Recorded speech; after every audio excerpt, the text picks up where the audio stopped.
No a my vás vítáme zpátky na střetu vyvolávačů. Zase já tady Vašek a se mnou Adrian a my vás budeme doprovázet i u dalšího zápasu, který je, jak můžete vidět na screenu, Splitu desítky versus Priority Esports. Je to tak, už se na to těšíme, dokonce teď do toho půjdeme s draftem a těšíme se na nějaký pořádný lolko. Doufám, že tahle hra už bude vyrovnaná, že to nebude úplný přejezd jako v té minulé hře. Začala krásně, říkal jsem si, že z toho bude aspoň nějaká pořádná, jak se tomu říká, vajcovačka, prostě krvelačka, ale bohužel z toho byla vyloženě jednostranný přejezd. No to nevadí, uvidíme. Možná tým Defeat the Baby právě vezme tu prohru, co prožili a začne se soustředit dopředu a začne se víc připravovat, aby se už tohle nikdy nestalo. Těším se na další zápas Splitu desítky versus Priority. Je tam spoustu krásných men, na který se můžeme těšit. Takže já doufám, že uvidíme krásný pick, uvidíme krásný lolko a uvidíme nějaký krásný play. OK, já chci vidět tvoji predikci, která nemá skoro nic společného se hrou. Myslíš, že se dostaneme live do hry, anebo ten delay bude? Nebude? Protože teď je už všechno tak moc připravený, že to ani nejde víc připravit. No tak jo, tak v tom případě, že máme připravený draft. Nemáme, ale my začínáme až za 10 minut. A jo. To musíme kecat 6 minut, chápeš? No dobře, co bys rád viděl za žampiony v tom případě? Žampiony mám většinou rád na panvičce, když se to trošku pořádně je přeházíš a oni jsou takový, oni se stáhnou, jo, to je trošku problém. Je to umění je udělat, ale když uděláš fakt dobře, třeba s cibulkou a nebo tak je to strašně dobrá příloha. Když si to dáš do těstovin, je to taky dobrý, takže doporučuji. Ale na pizze to moc nemusím. A na restu? Tam nejsou. Nejsou teda, žampiony? Počkej, je tam nějaká houba? Jsou velkohouby? Počkej, tam rostou, u Blue Buffu roste houba. Ano. Na to potom skočí ta žabička, pak se z ní stane grompa, ne? Jo. Že? To bude nějaká hodně... Já nevím. Ale každopádně Týmo má houby, že jo, třeba. Nevím, jestli to jsou žampiony, ale... Nebudou asi žampiony, ale jako houba. No a co máš rád za šampiony na Riftu? Kaina. Jedině Kaina. A pak mám rád Nunu, ale jedině Cleanse Ghost, když ho vytáhne na mid, tak to miluju. Většinou je na enemy týmu, protože já svůj tým dokážu ovládat. Už v čem selectu musíš ovládnout PowerPointovou prezentaci od začátku, chápeš, musíš to tam followovat. Jestli hraješ Kaina v jungle a musíš svým spoluhráčům dodávat PowerPointovou prezentaci od lobby, tak je něco velice špatně. Oni většinou totiž, když napikují jako 5 tanků a já jdu Shadow Assassina, tak oni se pak ptají proč a já jim to musím vysvětlit předem. To potom chápu. No a co bys rád viděl od našich hráčů, ať už to budou Splitů desítky nebo Priority? Co myslíš, že bude ta priorita v tady tom matchupu? Já vůbec nevím. Ale typnu si, co jsem viděl minulou hru, tak se hrálo do botlinky. Chtěl bych vidět něco zajímavého, protože tam jsou přece jenom 3 hráči, takže by to mohla být pořádná vajcovačka, jak říkáš. Já mám rád, když se to mlátí. Když se to hraje pomalu, je to 0 kg do 10. minuty a jenom jakoby pušujeme, bojíme se flashovat i nedajvujeme. Je to taková nuda. Takže já bych ocenil nějakou pořádnou bombu. Ať se hraje do botu, jo? Ať se piknou gankovací jungleři, ať to prostě rozjíždí na bot, třeba toho Nunu, a kdyby ho tam vytáhli, byl bych strašně rád. Viděl bych to level 2, Blučko, Smite rovnou koule na bot. OK.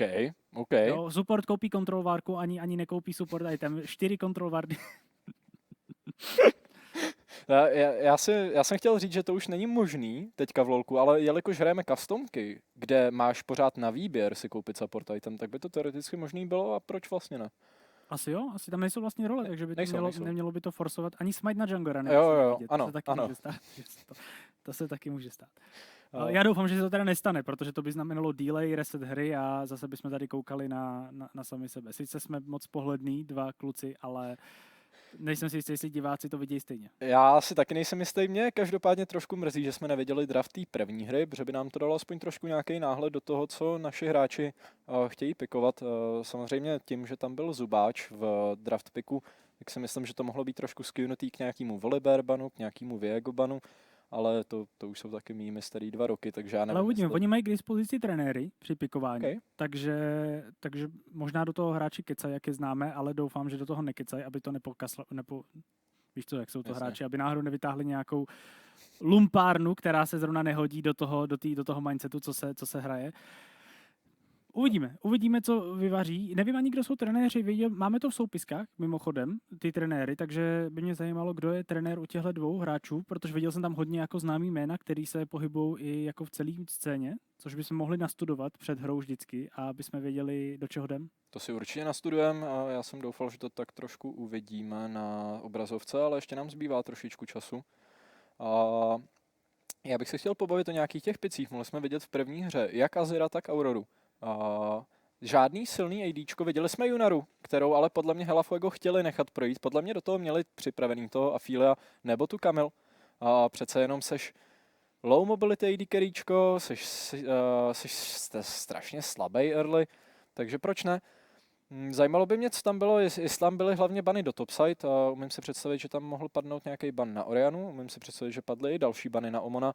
A otázka je, co budou pikovat teďka splitu desítky proti priority a očekával bych velkou prioritu na Kajse. Je to docela dost populární AD carryčko, který se dá zapojit do víceméně jakýhokoliv tým kompu. Nesnáším toho čempa. Fakt? Nemám ho rád, nedosáhne to na nikoho. To je pravda. Borci za to dešou do teamfightu. To je Reálně, jakoby, vždycky, když jsem se koukal na nějaký záznam, kde někdo hrál Kaisu, tak jediný, co jsem viděl, je, že Early strašně prohrával, protože neměl range a pak, když už přišla ta jeho chvíle time to shine, tak namášknul Erko do 5 lidí, protože Nautilus mášknul Erko jen tak, chápeš, a on tam vidí to kolečko a monkey see, monkey do. No dobře, a radši by se skoukal na Korkyho nebo na Kaisu prostě, jakože Korky je přesně to, co ty nechceš, to, co ty si říkal, 10 minut prostě nic, nuda, Kajsa lítá všude, že jo. Já bych se strašně rád koukal na nějaký agresivní ADCčko, Lucian Brown na botu. OK. Pořádně, hned křoví, nebo bych vytáhl nějaký old school komba Morgana Blitzcrank. Jo, a nebál bych se toho. Podle mě na to tahle generace League of Legends hráčů není vůbec připravená. Takže prostě, když to pulneš, tak co budeš dělat, jako chápeš? To nesmíš jít Morgana Blitzcrank, to musíš jít Blitzcrank Maokai. Nebo. Já jsem hrál Blitzcrank Morgana. No, tak to bylo hodně OG, že jo. Ale dřív, když se dál hrát ještě AD carry Maokai, tak si pamatuju na to, jak jsme hrávali Maokai s Blitzem. To už bude nějakých 12, 10, 11 let dozadu. To ne, to je moc. AD carry Maokai byl season 4 třeba. Ale Season 3. To už je tolik? Ne, tak to už je konec. Konec světa. Palíme to. Už jsme moc starý. Ne. Já si myslím, že jsme na tady té scéně ještě celkem mladý oproti některým lidem. Takže Konkurenčním společnostem. je to dost možný. To jsem zrovna nemyslel, ale každopádně zpátky k LoLku.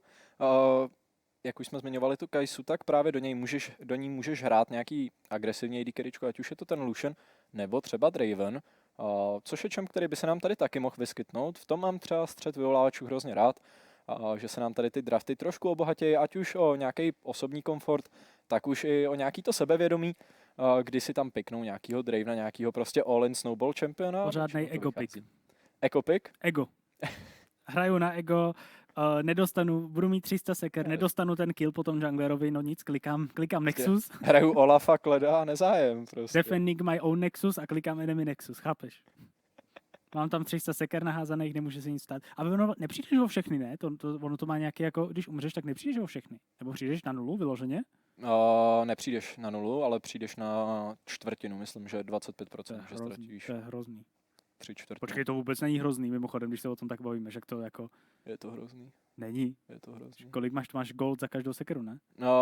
Máš gold za každou sekeru, co chytíš, a za každých 6 staků na té pasivce, tak máš potom gold navíc, myslím.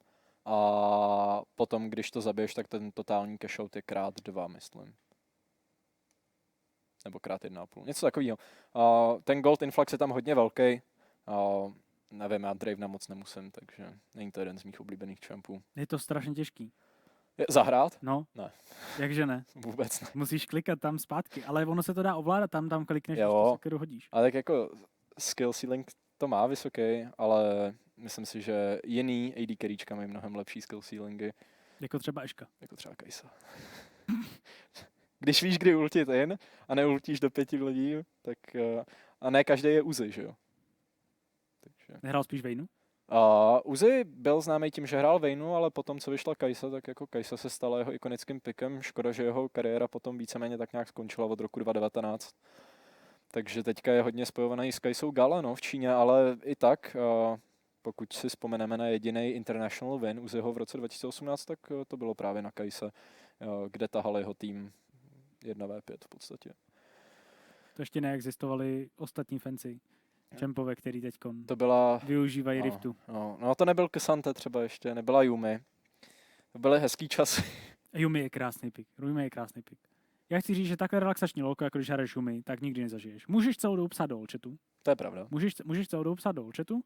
Můžeš celou dobu chillovat a koukat na seriál a jenom hraješ. Já jsem trošku byl smutný, když jí nerfli. Jako je to dobrý pro health lolka, ale bylo to strašně špatně pro mě, protože jsem nemohl po večerech chillovat. Já jsem hrozně rád, že toho čempa se zbavili v podstatě. Toho čempa v podstatě smazali z té hry a už ho nepotkávám, kromě Aramu, kde ho většinou hraju já, takže já si už na Yumi stěžovat nemůžu, já jsem hrozně rád, jak ji předělali a že už ji nevídáme tolik často. Ona i teďka meta se trošku od ní odklonila, přece jenom většina supportů jde Redemption, i přesto, že jdou Engage a většinou hraješ Engage support, ať je to nějaký Nautilus, a ať je to Alistar, Rel, většinou hraješ nějaký Engage. No a mě by zajímalo, jestli v jungli tady budeme vídat hlavně AD Bruisery, což je něco, co jsme vídali hodně teďka na Worlds, nebo i předtím, pokud jste koukali před Worlds, na nějakou regionální ligu, tak víte, že prostě AD Bruisery teďka králujou jungly a mě by zajímalo, jestli tam dokážeme vidět nějaký APčko. Já si nejsem jistý, jestli je nějaký APčko vůbec hratelný. Oni teď buffovali Dianu třeba. Zase ji nerfovali teďka. Fakt? Jo, Tak to jsem... o 20% jí snížili zase ratio na pasivce. Beru zpět, omlouvám se, fake call. Nevadí, stává se. Já jsem se mimochodem těšil, že si ji zahraju, jenom jsem se k tomu nedostal. A teď jsi mi řekl, že to je vlastně úplně k ničemu, že já ani tak nemusím jako vlastně hrát. asi ji nenerfovali tolik. Oni říkali jenom, že to prej přestřelili s těma. 20% není vůbec moc. No 20% damage amplifier do monster, no. Ale tak jakoby, jestli předtím tam bylo 200%, teďka je tam 280, tak to je pořád fajn, veď. Ano. Dobře, tě zvyšovali na 300. Jo. Nevím. Já taky ne. Ale moje otázka pořád platí. Je tady nějaký AP champion, který by byl pickable? Mně Jako napadá Lilia. Právě to jsem chtěl říct. To máš ten teamfight potom, že máš tam to erko, takže i když jsi jako špatný celou hru, tak pak ti stačí jeden play, když nějak tvůj tým to nějak tam prosviští přes tu mid game, přes ten early game a ty děláš nic, děláš full clear za full clearem, protože seš prostě srnka, takže patříš do lesa. A pak tam prostě naflashuješ in, hodíš kvéčko, hodíš ultimátku, vyhráš celý teamfight, no najednou seš MVP of the game, když si celou hru prostě nikdo tě neviděl vlastně, takže je to jako dobrý čem, podle mě jako farma. Jo, tam je ale problém v té současné metě, kde se hraje hlavně kolem objektivu. My jsme to sice v té první hře úplně neviděli, protože Hela Fuego prostě šli taktiku recalluju, až když mě zabijete a Ono v každé hře si musíš vybrat ten objektiv. Hela Fuego si vybralo, že proti ním je 5 chodících objektivů a když je budou brát dostatečně často, tak budou vyhrávat. Jo? Defeat the Baby to vzali trošku jinak. Oni si řekli, že jejich 5 objektivů je až moc silných, takže musíme jít pro ty draky, ale to nepomohlo. No, je to přesně tak, jak říkáš. Každopádně teďka ta meta se fakt přesádila k tomu, že hrajeme hlavně o objektivy, my hrajeme týmově. Už tam není moc prostoru pro 1v1 skill expression, ačkoliv to tak nepůsobilo z první hry, kde jsme měli spoustu solo killů, ale není tam zas takovej důraz na toho jednotlivce. Hraje se teďka hodně kolem týmu, proto vydáte i ty AD Bruisery, který jsou velice silný v early game. Když dáš třeba Zinzaovi Lulu za zadek, tak myslím si, že je to mnohem lepší, než kdybys měl třeba Nautila. Nebo když tam budeš mít... Já přemýšlím pořád, jaký APčka by se daly hrát. Jediný, co mě ještě napadají další dvě. Nunu. Asi Nunu by se dal hrát. A upřímně je to něco, co čekám i od FlyQuestu, že piknou na Worlds. A pak mě napadá, že... Aby to zabalili. Airport. Nunu rychle. A to jsi neviděl minulý rok? Oni hráli Nunu v jungli. No. S Kalistou. Ale Kalista už se nehraje na AD carry, no, takže... OK. Ale... Nunu... A pak mě napadá, že možná u nás ve střetu by se mohlo objevit Brand. A potenciálně i Zyra. Ale to jsou tak jako jediný AP čempioni, který mě napadají. Takže čekejte hodně APček na midu, hodně AD Bruiserů v jungli. No a my už se dostáváme do naší draft fáze. První draft na střetu vyvoláčů, pojďme se na to kouknout. Kdo začíná? Napravo máme priority, nalevo máme splitu desítky. No a jak si můžete všimnout, i náš draft layout dostal trošičku. Pořádný upgrade, jak se říká. Pořádně jsme ho vypimpili, vypadá to krásně. Doufám, že si to váží i naši hráči, protože jsme našli docela skvělou stránku, na který se dá draftit. Má to dokonce i podporu Fearless draftu, takže tam pak vidíš tu historii, nemusíš zakládat vždycky nový draft, můžeš pokračovat v tom samém vlastně, jenom ti to zakáže ty čempy, nemusíš nad tím přemýšlet. Myslím si, že to je takový lepší přivítání toho nového kompetitivního systému, na který jako League of Legends přešel, jako je ten Fearless draft, což jako ty klasické stránky, jako je Draft LoL, tak prostě ještě tu podporu nemá. Jiný neznám. Takže nemůžu říkat. Ale máme tu nějaký bany. Koukni se na to. Jo, přicházejí první 2 topside bany od týmu Splitu desítky a potom tam přichází Junora. Docela neobvyklý ban na blue side, jelikož si ho můžeš piknout jako prvního očividně, ale Splitu desítky nejsou moc comfortable toho čempa hrát a zároveň hrát do něj. Proto ho vybanovali na red side. Máme Kylu, Zilína, Auroru. Aurora mě nepřekvapuje. Kyla a Zilín bude nejspíš nějaká temná technologie midlaneru týmu Splitu desítky. First pick na Wukonga, jeden z nejsilnějších čempů v jungli, bavili jsme se o tom teďka během přestávky. AD jungleři prostě králujou v tom lese a uvidíme, co priority vyberou jako odpověď. Já bych čekal, že piknou junglera sami pro sebe a hodí k tomu nějaký, hodí k tomu nějaký strong pick, Azir, pochopitelně. Na druhou stranu pořád je tam Galio, pořád je tam Talia pro Splitu desítky, je tam docela dost odpovědí na midu. Azir, Jarvan, podle mě očekávatelná odpověď, Jarvan taky silný AD Bruiser. Ono se to teda sice nezdá podle jeho winrateu na Worlds. Nakonec tam ale přichází Havr na Nidalku. Tady nás někdo poslouchal, podle mě. Vidíš, proto se to hodí. Ale ne, nakonec to, jako já chápu, že třeba Azir a Jarvan je lákavá klasická kombinace, ale upřímně strašná nuda. Jo, 100%. Azir Xin-Zhao, něco, s čím se můžete potkat třeba v LCK, v Koreji. Docela běžná kombinace tam, já ji úplně moc nemusím. Uvidíme, co k tomu piknou jako top lanera, na tom hodně záleží. Tady ta topside 3v3, pokud je Xin-Zhao jediná frontline, tak se mi to úplně nelíbí, ale teoreticky by tam mohla padnout i třeba Gwen k těm. Já si sem hodím jenom poznámečku do budoucna, musíme tam přidat jmenovky. 100%. Musíme tam přidat jmenovky, aby jsme se v tom vyznali, ale to vůbec teďko nevadí. No, odpověď teďka od Splitu desítky by měla být v podobě midlanera. Přichází Akali, což není úplně typický counterpick do Azira, ale očividně si tady někdo hodně věří a proč ne? Bude chtít zapušovat, bude chtít na toho Azira, házet mu to podvěž a bude pravděpodobně roamovat. Jo, máš Wukonga, jakoby to je strašně silný skirmishem, takže když budeš odchytávat ty fighty v jungli, budeš hrát ty early objektivy, kde jsou všichni jakoby tight. Jo, když jsou u sebe, tak jasně, proč ne? Ambessa doplňuje 3v3 topside týmu Splitu desítky. Docela silný potential na to burstnout prvního člověka, který ho uvidíš. Problém je, když to bude ten Xin-Zhao, ale s tím si poradějí, jsou to 3 meilečka. No a nakonec to bude i tým Priority Sports, který si berou Renekton nejspíš. Bombardino, Krokodilo na Riftu. Jdeme na to. Jo a Renekton, jeden z běžných odpovědí do Ambessy, tam ta linka je 50-50. No zatím to vypadá docela dost even pro oba týmy, pokud Priority dokážou toho Azira nastartovat dřív, proč ne? Na druhou stranu, pokud Splitu desítky začne rolovat early game, tak můžeme očekávat podobný výsledek jako v té první hře.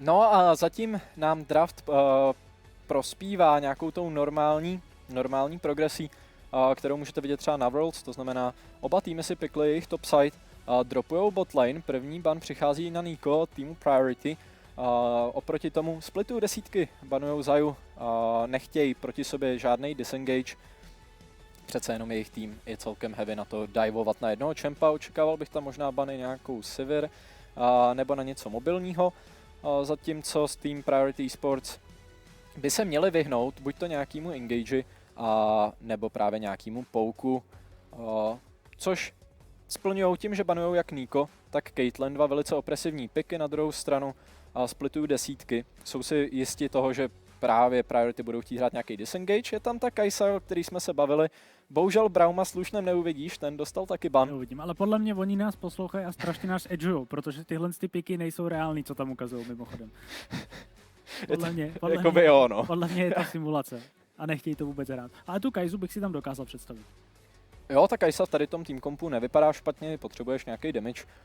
Proč ne? Otázka, jestli bude poke Kai'Sa, bych spíš nečekal, čekal bych nějaký on-hit, nějaký consistent DPS damage. Samira jako counterpick proti Kai'Se, nemyslím si, že úplně přijde.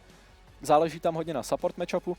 Tak z toho, co zabanovali Zaya a Braum, tak víš, že oni chtějí full all-in. Jo, je to si tak. To jako dokázal představit, kdyby si tam natlačili. Nebylo by to optimální, aby se ze Samirou dešnul do Xin-Za a Renekton a nakonec přijde ta Jinxka. Ale já bych to risknul, nevidím, proč to neskusit. Já si myslím, že tam ten ban na tu Zayu a toho Brauma bylo už čistě jenom kvůli té topside. Máš tam Ambessa ultinu, máš tam Akali ultinu, máš tam Wukonga, který se chce dostat do flanku. Já si myslím, že tady to je krásný team comp od týmu Splitu desítky. docela balanced. Máš frontline, máš konstantní damage z backline, máš nějaký CC, máš nějaký peel, assassinate potential, tedy tam máš i nějaký flank. No a to stejný by se dalo říct ale i o Priority Esports, kteří ještě budou pikovat svýho supporta. Nakonec si to teda ten Nautilus locked in pro splitu desítky a Priority teďka budou vybírat. Já jsem přemýšlel nad tou Poppy už upřímně v první fázi toho pickbanu, ale přemýšlel jsem spíš pro tým splitu desítky, protože když se proti sobě koukneš, máš Zinza, Reneka, Azera a Kaisu. Myslím si, že ani pro Priority by nebyl úplně špatná Poppy. Tarik ale taky nezní. Tady taky nezní špatně. Jsou to přesně ty čempové, který pikuješ do toho engage, ale uvidíme, co nakonec vykoukujou Priority Sports a bude to Tarel. Škoda, že nevzali toho Tarika. Jako ono je to docela těžký smáčknout, ale kdybys fakt prediknul ten jejich engage, tak co potom jejich tým dělá? Potom se tam naskáče Ambessa ulti, Akali ulti, Wukong za ulti a ty seš nesmrtelný, jo? Oni nemají žádný tulky, oni nemají nic? Je to tak, oba týmy si nadraftili first target kompozici, bych řekl, ale oba týmy mají i slušný front-to-back potenciál. Co se trošku bojím u splitu desítky je, že později už se nevyrovnají tomu scaleu. Je to pravda, že Ambessa sice přescaluje Renektona, ale máš tam Azira s Kaisou a proti ním Jinxa. Ta Jinxa by to mohla otočit na hlavu, ale potřebuje aspoň jeden kill, potřebuje nějaký shutdown pro to, aby aktivovala svoji pasivku a aby byla excited. A v tom vidím asi největší problém pro splitu desítky, pokud se nedokážou dostat ahead. Uvidíme. Jako, nevím, přece jenom, víš, co se podle mě stane? ADCčko budou mít nějaký separátní battle, protože oba dva supporti naskáčou in, jo, top laneři půjdou logicky, oba dva mají prostě masivní ultimátky, budou chtít taky tam, inty se budou chtít dostat na ty ADCčka, ale to prostě nepůjde. A pak midlane tam bude tak jako čukat zezadu, bude se snažit. Azir tam samozřejmě bude chtít naletět, a Kali tam bude chtít taky ne, takže ty se minou, jo. Koby, když se na to kouknu, myslím si, že všechny tři liney jsou tak nějak 50-50. Největší game decider podle mě bude Akali do Azira na midu. Tam opravdu nemůžeme tušit, dokud neuvidíme na Riftu, jestli je Akali schopná do toho Azira laneit. Pokud ne, tak by to mohla být velká výhoda pro Priority. Pokud ale jo, tak splitu desítky mají hodně lehčí early game. A potom už je to fakt čistě coin flip. Já si myslím, že obě linky budou mít prio a záleží hlavně na minu. Určitě, těším se na to. My teď jenom chvilku musíme počkat, protože týmy si teď zapli hru, napikujou si to v blind picku, počkáme na loading, doufáme, že nikdo nemá mikrovlnku, jak to bylo za starých dobrý čas. Je velká škoda, že už nevíme procenta, aby jsme to nemohli napsat do chatu. To nevadí, to se možná časem spraví, takže my jenom chvilku počkáme, pak se dostaneme do hry a já bych chtěl vidět nějaký invade. Koukni se na to, ten Nautilus tam kouká, svítí tam těma oranžovýma očima a chce tam naběhnout. Já si myslím, že bys to dokázal nějak uhrát. Přece jenom je to invade, máš ten advantage, dáš první hook. Co potom? Je pravda, že máš flash vybejtíš. Máš Nautila, máš Jinxu, máš Wukonga, který je mega silný level 1 taky. Proti tobě je Azir, je tam Renek, který není nejslabší, ale je dobrý v izolaci, ne v 5v5. Kaisa level 1 nedělá nic. Rel má asi největší impact. Jo, proč ne? Já si myslím, že ten invade by tam šel. Azir bude mít vojáčky, nic. Xinza okvéčko, nic. Renekton, OK, bude tam stát. Kaiza taky nic a Rel bude mít taky kvéčka, že oni jakoby nemají moc jak ten invade odrazit, že jo? Pokud si teda Renekton třeba nepočká s dvojitým véčkem nebo něco takového, tak ho nemají jak odrazit, protože jak mi tam oni přijdou, tak mají ten hook, mají ten stun od Nautila a podle mě tam ten damage je. Podle mě ten damage je na one tap. Jo, to jako 100% a společně s tou Jinx pasivkou to může dostat totálně mimo kontrolu. Každopádně uvidíme, já bych si taky přál nějaký invade, já mám taky rád agresivní gameplay, já mám taky rád, když je to prostě takzvaný bloodbath a je tam prostě 20 killů pro každou stranu ve 20. minutě. Uvidíme, jestli nám to ale dopřejou už dneska. Já doufám, že jo. Oba týmy by mohli trošku přestat přemýšlet a naběhnout prostě přes bot Bushe rovnou do toho tam. No myslím, že bohužel už do takový metilolka už se nikdy nedostaneme. Už ta hra prostě trvá, už žije až moc dlouho na to, aby lidi nad tím nepřemýšleli. A možná to trošku i kazí tu hru do určitý míry, podle mě. Že lidi až moc přemýšlejí, až moc teorizujou, až moc si myslejí, tady to je to správný, tady to je správný. A pak se hádají kvůli tomu, jestli Sivir Viktor jsou low damage team comp nebo ne. Tohle se teďka stalo. To se stalo? Jo. Ne, nebyla to Sivir Viktor, Sivir Talia. Tak jo. Ty jsi mysnul toho miniona, to proto si neměl level 6? Jo, jakoby, přesně.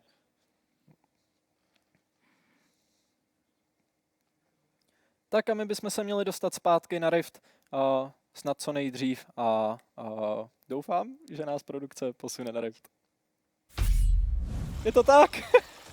Dostali jsme se na vyvolávač úšlat. Katy Perry na Riftu, pojďme, já se na to těším. A my můžeme vidět naše oba celky společně s jejich jmény.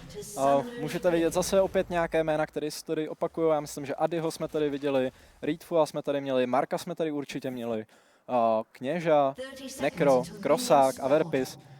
Jsou to jména, se kterými jste seznámení, ať už pokud jste sledovali střet vyvolávačů, nebo pokud sledujete nějakou tu českou lolko scénu. Zatím to ale nevypadá na nějaký invade, který jsi chtěl. Vůbec. Zklamali, jako největší zklamání dnešního dne. Na druhou stranu se není čemu divit, přece jenom oba týmy mají 0-0, nechceš vkročit do turnaje špatnou nohou a nechceš to flipnout prostě na levelu 1 v první hře. S tím, že pokud by ten invade vyšel špatně, pokud se priority dostanou dopředu, tak to bude velice těžká hra podle mě pro splitu desítky. Je to tak. Zatím chilík, nic se nebude dít. Já bych očekával, že uvidíme nejvíc jakoby akce na botu. Máme tam 2 agresivní support picky a Akali, jak jsem říkal, bude se snažit tady, to dostává Azir trošku na prdel, uvidíme. No, musíme sledovat pathingy obou junglerů, protože Nekro začíná na svém redku, bude páfovat určitě do botu, ale co ten Ori, co ten Adi, jestli i on půjde na svojí botlane straight away po 3 kempech, nebo bude clearovat do topside. Máme tady svůj první lane swap, já úplně nevidím na tu toplinku. Každopádně tady na botu můžeme vidět Ambesu s Nautilem, který se dostávají do prvního nějakýho skirmishe tady té hry. Zatím jednoduchá výhra pro Priority Esports. Pořád pozor na toho Wukonga. Akali si bere krásný trade a Ori zatím vyhrává. Dolly se snaží ještě tady ten deficit nějak dorovnat a pomocí toho level upu se mu to taky daří. Oba dva jungleři vypadají, že půjdou pro full clear, takže nějakou early akci bychom čekat neměli. No a mě by zajímalo, proč tady poslali splitu desítky Kaisu na top, Jinxu na top, právě proti Kaiserel. Nevím, jestli se báli toho all-in potentialu, nebo aby to bylo proto, aby si Krosák nezahrál, ale Krosák je tady nebezpečně blízko. Teďka dostává Kite zpátky právě od Reedfua, který si zapnul svoji rocket launcher formu.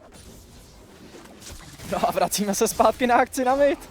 Adi to zase rozdává s Dolisem, ale teďka je to Marko, který už přichází na mid, bude roamovat, bude postupně se zvedat ještě potom na tu toplinku. Počkej ale do 4. minuty, do té doby je tam lane swap detected, do té doby se tam ještě nemůže vrátit. Marko ukázal krásnou dominanci, přišel s kotvou, nic neudělal. Sák. A vrací se, koukejte na minemapu. Marko hůkuje stěnu jenom díky flashi, který dává Dolis, ještě je to teďka re-engage od Averpise. Snaží se jít dál, ale Dolis to teďka musí stahovat, protože ho chaseuje Adi. Adi se schovává ještě ve svém shroudu, krásný flash a first blood pro Adiho. Oni si jdou pro další krev, je to Averpis, který se teďka snaží utéct. No a Marko ho nedokáže pozdržet dost dlouho na to, aby se jim to povedlo. Krosák je tady teďkom v problémech, schovává se do buši, tam přichází 2 vardy a asi to nebude stačit, ale Dice and Slice ho skoro dostal do bezpečí, ale nakonec Redfu dokázal claimnout ten kill. Tady nebezpečně na nízko a na midu je ta akce, to nepřestává, to pojďme dál. Averpis se pořád nevrátil a teďka je to kill pro Adiho, 2-0. No a je to přesně to, o čem jsme se bavili, ta Akali má teďka 2 killy, má 700 goldu na toho Azira a myslím si, že Azir bude mít... To bylo greedy. Co si budem, Jeffrey? Co si budem? Tam si neměl co dělat. Ale on chtěl, Averpis chtěl tu waveu podržet, že jo, ta byla masivní a chtěl ji podržet pro Azira. A on ji nakonec podržel, Azir ji měl, ale zaplatil za to životem. Je to tak. Uvidíme. Akali, Dark Seal, 2 Amplifying Tome Recall na levelu 4. Určitě nebude zábava pro Azira. A já bych dával fakt pozor na junglery, protože ty budou teďka hrát největší roli. Když jsme viděli akci, kde zabili Krosáka na topu, upřímně nechápu proč. Jeho jungler byl na bot side, jeho support byl na mid lane, jeho midlaner fightil na mid lane. Tak ty jsi chtěl swapy a máš swaplou celou mapu a teď si stěžuješ? Chápu to správně, že ano. Se ti to najednou nelíbí? Ano. Uvidím, mně se to líbí, mně se to náhodou líbí, je to něco co se nestalo. Teďko je trošku klidu, takže můžeme srovnat minimapu na velikost 9. Prosím produkci zmenšit minimapu na velikost 9, aby jsme viděli celou mapu. Teď se možná něco bude dít. Jdeme tam. Pozor na botlane, kde už si prochází Ori. kouká na nějaký potenciální dive, ale spíš upřednostní draka, na kterýho mi přijde i Ady. No a bude to první drak pro tým Splitu desítky, který zatím vyhrává early game, ale ten gold lead není zas tak velký. Krosák, hezký trade proti Jeffreymu. A zatím Splitu desítky ukazují docela disciplinovanou early game. Tady přichází fight. No a je to Arverpis, který dostává knockback pryč. Teďka je to Nekro, který je nechanej v pozadí. No a nakonec Nekro za to platí svým životem. Ještě Kněža se snaží utíkat. Používá nakonec svoji bariéru. Má pořád svůj flash, takže tam není důvod jít pod tu turetu. No a Priority. Mělo ten fight strašně Uj! Tady jeden za jednoho, řekl bych, že to je výtvor pro Krosáka, nechal tam ty XPčka, takže vyhrává tenhle trade, ale Priority tam měl u toho draka strašně krásný začátek, měl ten pouk, ale oni tam byli pozdě. Tam běžel tam sice Dolis z midu, ale byl tam pozdě, tím pádem Splitu desítky vycítili tuhle příležitost a šli museli jít all in, jinak by tam prostě zahučili v sandwichi a to už víme, jak by asi dopadlo. Krásně zahraný od Splitu desítky, rozhodli se, že splitnou enemy tým a pak si vzali ten fight. No a nakonec je to Nekro, který za to platí svým životem. Kněža se dokázal dostat ven, ale pořád spálil za to tu bariéru. Není to úplně něco, co bys chtěl. Naštěstí pro ně, oni mají ten scaling team comp a budou se muset snažit se do té hry dostat zpátky. Dolis se snaží aspoň nějak udržovat ten CS average, ale je to velice těžký proti té Akali, která je brutálně ahead v tady tom game stateu. Dokonce jde teďka s Markem se podívat do topside jungle, vypadá to, že spíš jenom overtake no top. Vidíme, podle mě mají nějaký velký plán, protože Marko pořád pokračuje. Jo, vypadá to, že Reedfu je pořád swap na top lane. Což dává smysl po tom, co si vzal Draka, že swapne svůj botlane na top lane. OK, Jeffrey to feeluje, nakonec se rozhodl, že ne a vrací se zpátky. Kněža ještě zatím nedává damage, dokud nebude mít Kraken Slayer, krásný engage od Tadyho, ale Shuffle přichází, no a potom je to Nekro, který potrestá tady ten ballsy engage. A je to Ady, který dropuje svůj shutdown. Skočil po něm jak naozený, on se nechal podle mě dokonce možná na schvál trefit. Jakmile se nechal trefit, tak ho přivez pěkně do pořádného nakládačky a už se z toho nedalo dostat. Ne? Uvidíme, jestli Ady se z tady toho poučí a už nebude brát takovýhle bejty, ono přece jenom říkali jsme si, že je to trošku ego pick a očividně věděl, proč toho Champa pikuje, zatím se mu na něm daří docela dobře, ale tady to by mohl být takový wake-up call, že by si možná měl dávat trošku pozor na své oponenty a neměl by je tolik podceňovat. Splitu desítky, ale začínají graby, to je přesně ten důvod, proč swapli svojí botlane, vidíš, Kajsa je pořád na botu, tady to nemůžeš kontestit. Nemůžeš, Nekro tam dvojitým Bčkem chtěl jednoho ukrást do svý kapsičky a to se nepovede.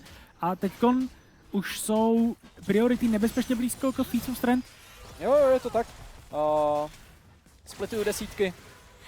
2 early objektivy, ať už jsou to grabové, ať už jsou to drak. K tomu ještě snad první 3 killy. No a Feats of Strength by mohlo jít jejich cestou. Pozor na Krosáka, ten se tady snaží o nějaký flank, dostává se na Reedfu, ale tady ten engage není úplně nejhezčí. Krásný peel od Marka, je tam ještě Averpis, ten se snaží dávat CC na Jinxu, ta se zatím hýbe, tancuje Krosák, dává W. No, Reedfu flashuje pryč a snaží se kajtit pořád dál, ale tady ten Krokouš nedostává damage, tady ten Krokouš jde se řezat a tady ten Krokouš si bere tvůj život. Marko teďka utíká, ale bude mu to prd platný. Xin Zhao používá jeho třetí kvéčko a Xin Zhao si bere Markův život. Neskutečně krásný play od Priority, ale nemyslím si, že si Krosák zasloužil jakýkoliv kill za to, co předvedl na začátku. Slice and dice, taktika dobrá, dvojitý Včko do miniona. A jdeme dál. Je pravda, že Reedfu v tom fightu měl jenom boty, neměl ještě BF Sword a Krosák už měl nějakých 35 AD v inventáři a měl ultinu, ale pořád to bylo trošičku. Krosák ho umlátil peněženkou, vyloženě ničím jiným tady nic nefungovalo, kromě té peněženky. To ten rozdíl těch sociálních vrstev, ty jsi z botu, já jsem z topu. Ale on na začátku hrál na topu. To je pravda, to je vlastně pravda. On chtěl být na vrchu od začátku, ale jak to říct, šel na ten rip se špatným charakterem. Na to, že jsme měli před chvílí ještě gold lead kolem 1000, tak Priority Esports to hezky srovnali kolem nějaký stovky. Marko ještě bude krysou a bude ničit Ricovi svým midlanerům. A teďka je to Marko, který zase běží na bot side. Pozor na to, Necro havruje na bot lane. Bude dávat pozor na to, kdyby se o něco pokoušel, ať už je to Marko nebo Ori. Nakonec to botlane splitu desítky nechá být a priority se budou snažit o nějaký freeze. Vypadá to, že Kněža freeze nechce, tak ho breakne a půjdou na další waveu. Možná to vypadá na nějakou 3v3 tady. Necro netrefil, podle mě by šel určitě, a škoda, že netrefil, mohli jsme vidět nějakou, oj, Pozor na to, Reedfu nemá flash, zatímco Averpis i Necropolisák mají. Původní engage, Ori teďka se snaží zastrašit, ale oba dva týmy vypadají, jako kdyby si chtěli zafajtit a nakonec si to rozmyslej. oni spíš vypadají, že vědí, že to je férová 3v3, že to není, nechápeš, klasická neférovka, klasický gang na botu, takže to chtěli, někdo dělá chybu, že Marko tam poslal to kvěčko, huknul miniona, toho udělal jako velmi, velmi smrtelným targetem, ale nestihl tam Necro poslat ten knock-up dřív, aby jako nedostal se za tu půlku. Yep. No a Jeffrey s Krosákem si dávají klasický top lane gameplay, to se nemění. Mně přijde, že za ty 3 roky střetu vyvolávačů tady prostě pokaždý říkám, že se tam mlátí back and forth. A No on se top lane nezměnil za jako 14 let volka. to je pravda. Máš tam graby teď. A Atakana, čas od času. Ten se stejně expone na botu, protože tam jsou 3 men. Ano. Ale priority vzalo Draka. Takže odebrali ten poslední objektiv, který chyběl na Feats of Strength splitu desítky. Dostali ho docela zdarma. Tady pozor. Ady dostává engage od Necra, ale není tam žádný follow-up, tam by se neměl čeho bát a jak říkáš, je to po jednom na draky pro oba týmy. A stává se nám z toho velice vyrovnaný zápas. Jediný, co rozděluje tady ty dva týmy, jsou podle mě ty 3 grabové pro tým splitu desítky. Je to tak? Jinak je všechno vyrovnaný, tak jak má být. Akali s 2 knížkama Headstart moc toho nepobral, těch vědomostí upřímně. Je to tak, i ten Azir už se začíná pomalu vyrovnávat, on je to teda tím, že nemá koupený boty, ale jak víme, to na Azira nepotřebuješ. Follow-up tady na Adyho, ale to je možná trošku víc bolzy, než bys chtěl. Kněža nakonec přežívá díky tomu, že tam jsou ve 3. Marko bude muset odflashovat pryč, Kněža dává nechutný damage, ale to stejný se dá říct o Orim, který tam řádí za svýho Wukonga. A nakonec bere 2 killy. Je to jak ta Kajsa, i ten Azir. Krásný engage od Averpise, který udržuje oba hráče týmu splitu desítky na místě a Ori nakonec přenechává i ten kill. No a tady to byla krásná akce od týmu Priority Esports. Krásný sweep. Už jsem chtěl na začátku křičet, že vidíš, to je přesně ta Kaiza, co skočí in a nemá tam absolutně nikoho. Nakonec skoro se to vymstilo a nakonec to bylo úplně v pohodě a otočili to krásně. Kněža prostě dává damage, to bylo neskutečné, to bylo pár autoataků a kill byl na světě. Krosák se snaží ještě o další solo kill tady na Reedfuovi. Reedfu svůj flash ještě nemá. Nakonec mu přichází Marko, který ho ochraňuje. Krosák, uvidíme, jestli se pokusí o nějaký play, ten svůj flash taky ještě nemá, takže nečekejte žádný flash, slice and dice. No a mezi tím je to Kněža, který už přebírá mid lane. Ten už se prostřídal skoro na všech linkách, mi přijde. A bude to možná Kněža, který teďka bere tu hru do svých rukou společně s Necrem, který taky začal 0-1, vlastně umřel na tom drakovi.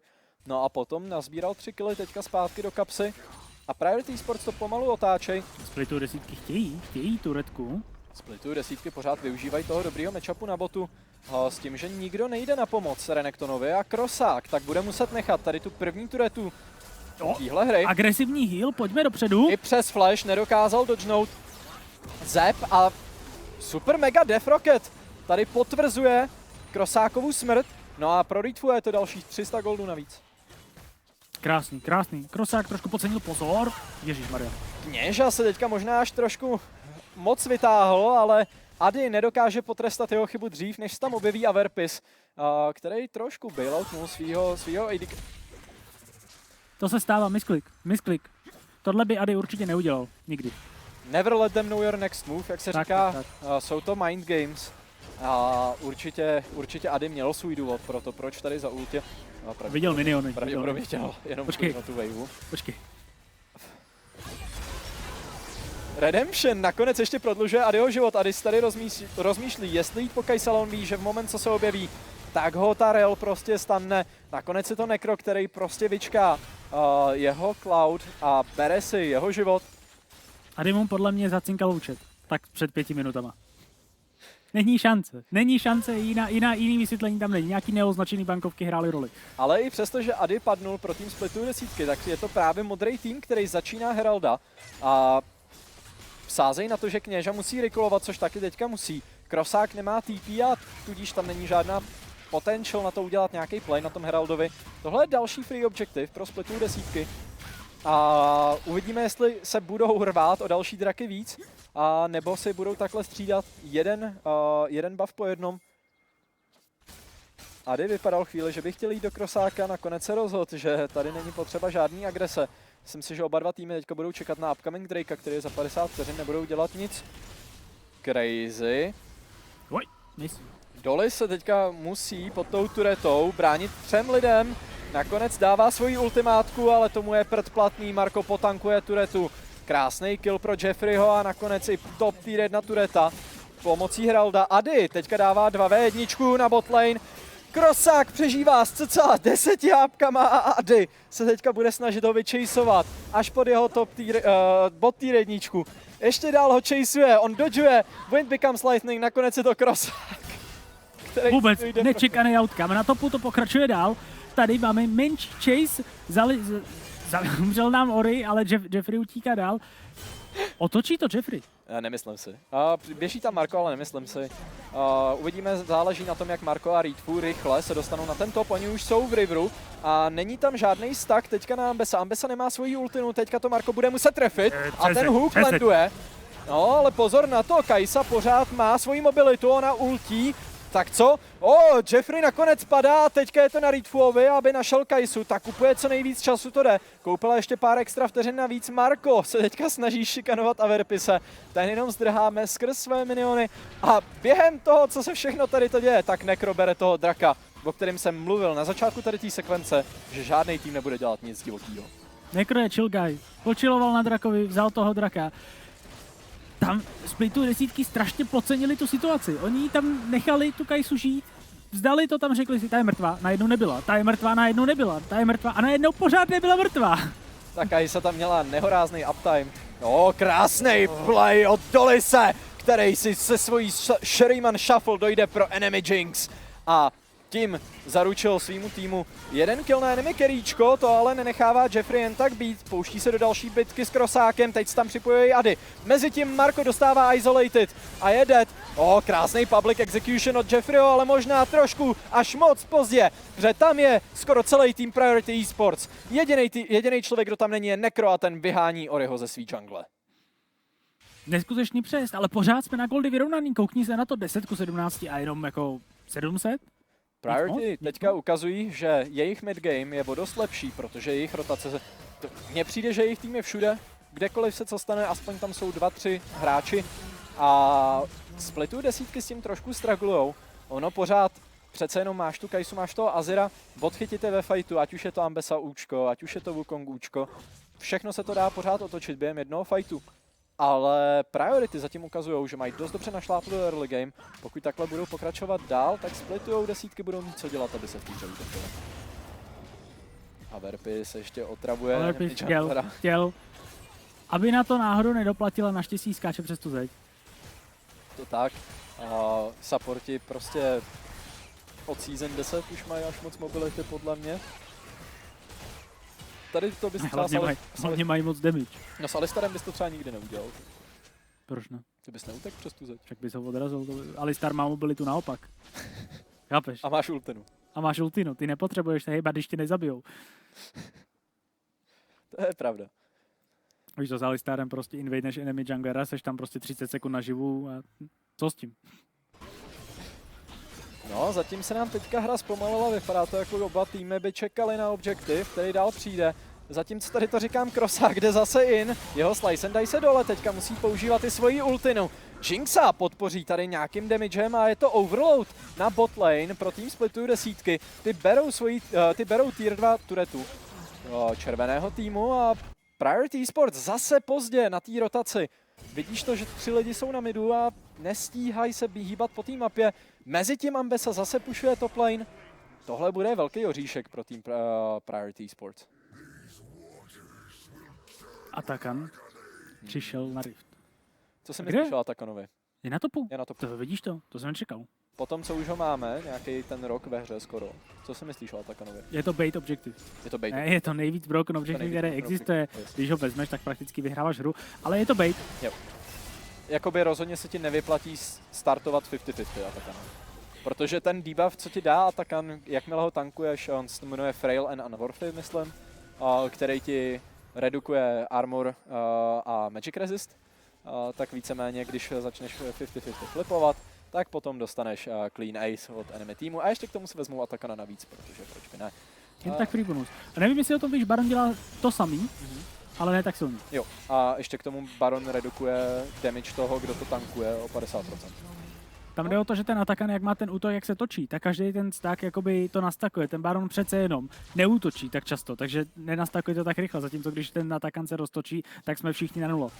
Hned prostě. A šel bych tam okamžitě, jim bych tam skákal. Priorities tady v klidu přebrali top tier jedničku a vypadá to, jako kdyby splitují desítky, nečekali, že půjdou Atakana, nakonec tam ale všichni rotujou.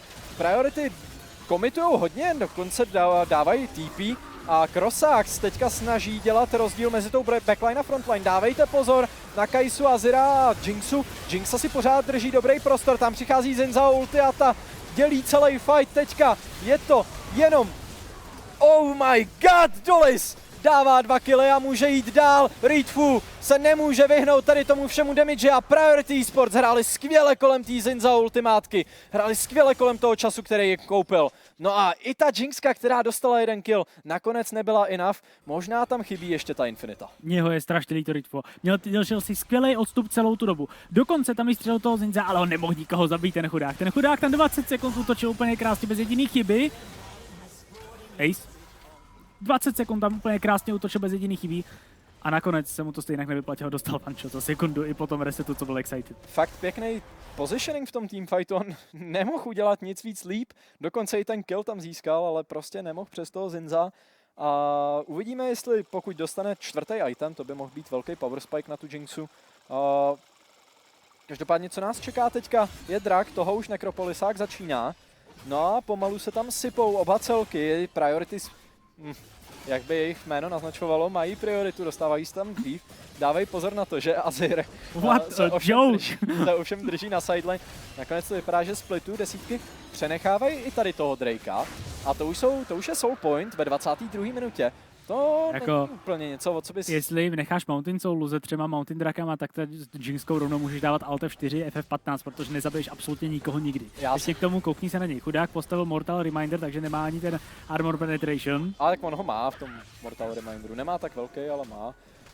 Co já si myslím, je, že splitu desítky kolnuli, že prostě počkají na Infinitu. Že počkají na 4. item a podle mě to je tvoje jediná šance tady fightit. Protože jestli na tady těch itemech nedáváš damage a na Infinitě nebudeš dávat damage, na čem pak budeš dávat damage?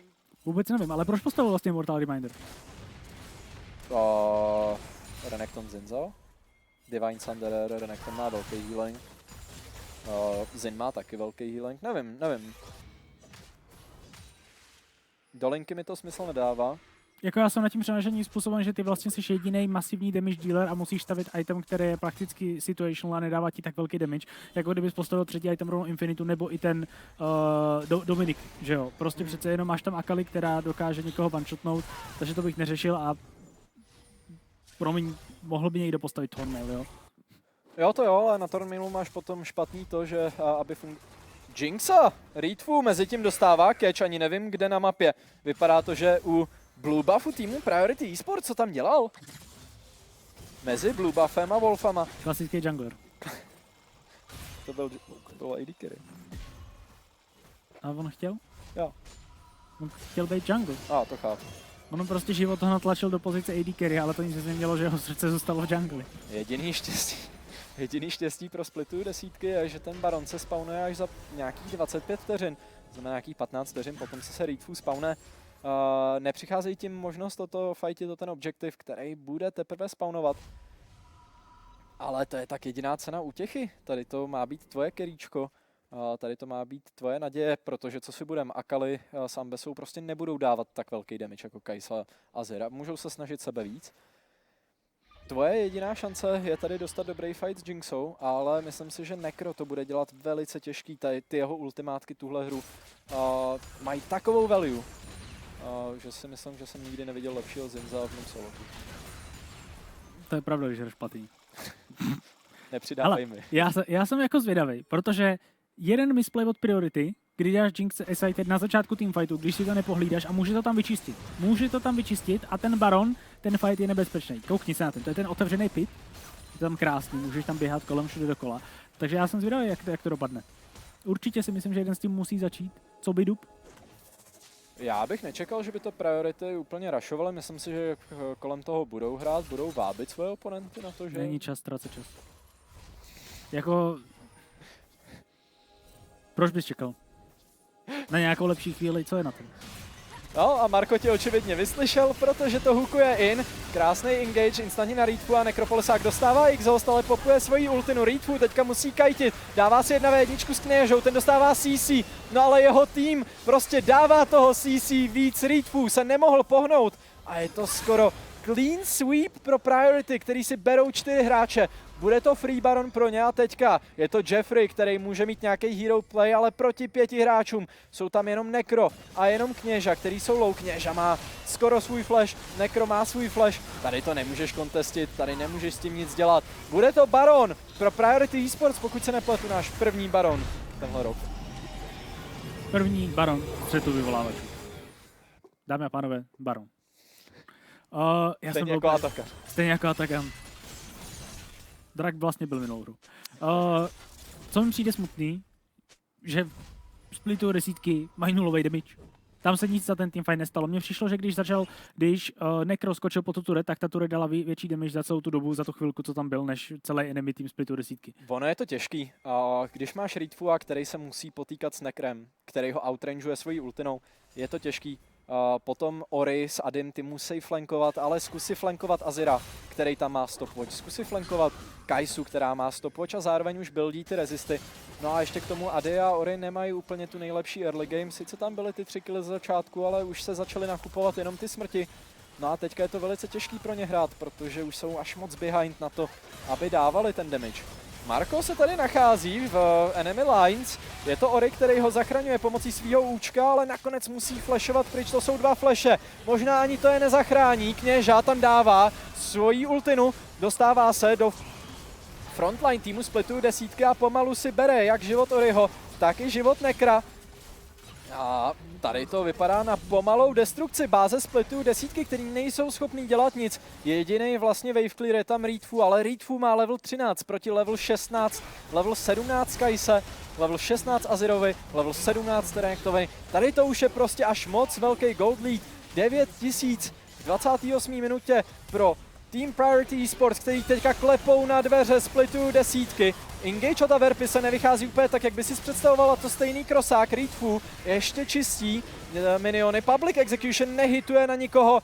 No a Jeffrey teďka musí sotva dostat do svojí báze, ani to nezvládá. Kněža další double kill. 12 killů pro Kněžu, 4 killy pro Dolise. Krosák se skvělou hrou a Necro ukazuje, proč Zinzao jeho doména. Počkej. Tohle není konec.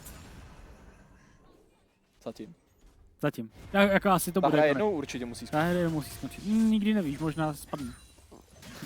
Nepřivolávej to.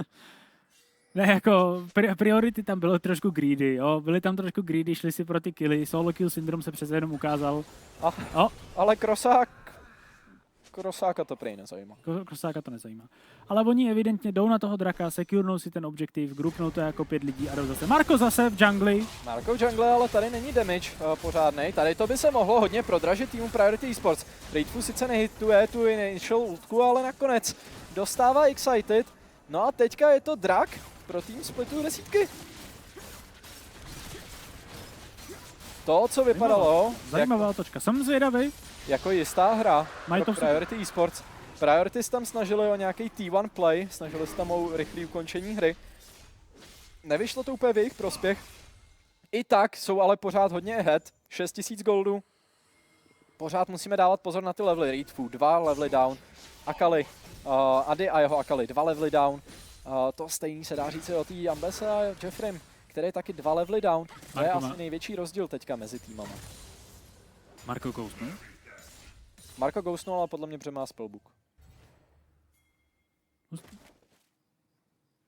Tak ho nemá. Má spellbook? No to má, ale nemá ghost, ne, nemá to cooldown. Ne, tak ghostnul ze spellbooku, že? Jo, takhle. Přichází Siege na top tier turetu 2. Všimněte si, že Priority už nemají Barona, kterým vypršel cca před 20 vteřinami. A je to Jeffrey, který teďka recalluje na support svýho týmu. S tím, že musel odpušovat botwave, kde teďka už 100% Priority nemají po tom, co ztratili svůj inhibitor.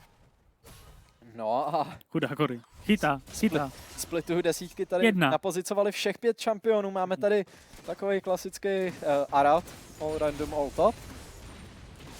A Ambe se nám tady kryje krásná ultka od Nekra, který zase splituje fight a nikdo nemůže dávat damage. Priority Esports. Tam prostě přišel krásný pick od Marka, stačila jedna ultimátka, celá akce byla dead a teďka to můžou být splituju desítky, který se můžou naběhnout do nějakého play. Pozor na toho Dolise. Krásný disengage od obou carryček Priority Esports a Dolis dává nechutný damage přes turetu už, ať už jenom do klona. Pořád je to nechutný damage, no a Reedfu. Nikam se nedostal. Ono splitu desítky zalezli docela do choke pointu, kam rozhodně nechceš jít proti Priority. Takže tam to napětí, tam to tempíčko, který nachytali z toho Marka krásného piku, který ho tam chytnul po tou turetou, vybejtil tu ultimátku, tak rychle odešlo. A tam možná jediný štěstí, Oni se respawnují turety. že Dolis nešel pro nějaký shuffle play, když si všimneš Ady no flash, Ori no flash, Jeffrey no flash, Marko taky neměl flash. A vlastně jediný, kdo by mohl dodžnout ten play, byl Reedfu. Tam bylo velký štěstí pro splitu desítky, že Dolis neviděl ten angle. A splitu desítky se drží zuby nechty tady té hře. Čím díl ta hra ale půjde. Oni to Priority to docela uklidnili, oni se jakoby lekli sami sebe, jak to tam zahodili a řekli si, že teď to musíme hrát na jistotu a už jim to moc nejde. Tady teď přichází krásný odchyt na Jeffreyho, který... A Verpis krásnej a patient pick společně s Krosákem. No a Jeffrey dostává blow up za půlku hápek a teďka koukejte na Kněžu, ten má uptime, ten má spoustu času a spoustu damage, Dolis ho podpoří a je to clean ace pro Team Priority. Není to clean ace, ztratili svůj botlane, ale pořád je to ace. Teď je to konec hry. 100%. Teď je to konec hry. Já jsem tam mimochodem viděl tu Jinxku krásně přes tu zeď. Střílela a najednou umřela. Já jsem měl oči jenom pro Kaisu tady ten fight, já se omlouvám. A přece jenom chtěli jsme si užít to, že Kněža scaloval k full buildu celou hru, tak aspoň jeden fight jsme si ho mohli užít. Každopádně velice hezký výkon od obou týmu. Priority si berou první Nexusovou turetu, berou si druhou Nexusovou turetu, možná se nám bude spawnovat inhib a neříkejte mi, že tady budeme mít ještě nějaký drama, protože to už by moje srdce asi nedalo. Krosák se postaral. Už desítky nestihnou, možná splitou desítky na stolech jiných kasín, ale tady to bohužel nevyšlo. A jejich split mapy, které předvedli na začátku, nic moc. No a Priority, ačkoliv po 33 minutách, ačkoliv se to trošku protáhlo, nakonec berou tady tu hru a dostávají se do 1-0, zatímco splitují desítky. Bohužel po jejich nevydařené hře, která nezačala vůbec špatně, ale potom trošku v tom midgameu, v lategameu už to začalo pokulhávat, se dostávají do bracketu 0-1.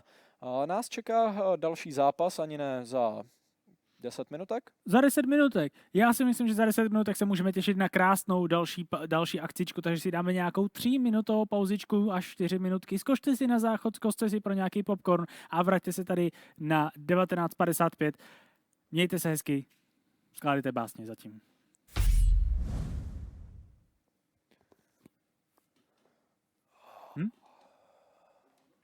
Asi jo.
No a my vás vítáme zpátky u nás na střetu vyvolávačů.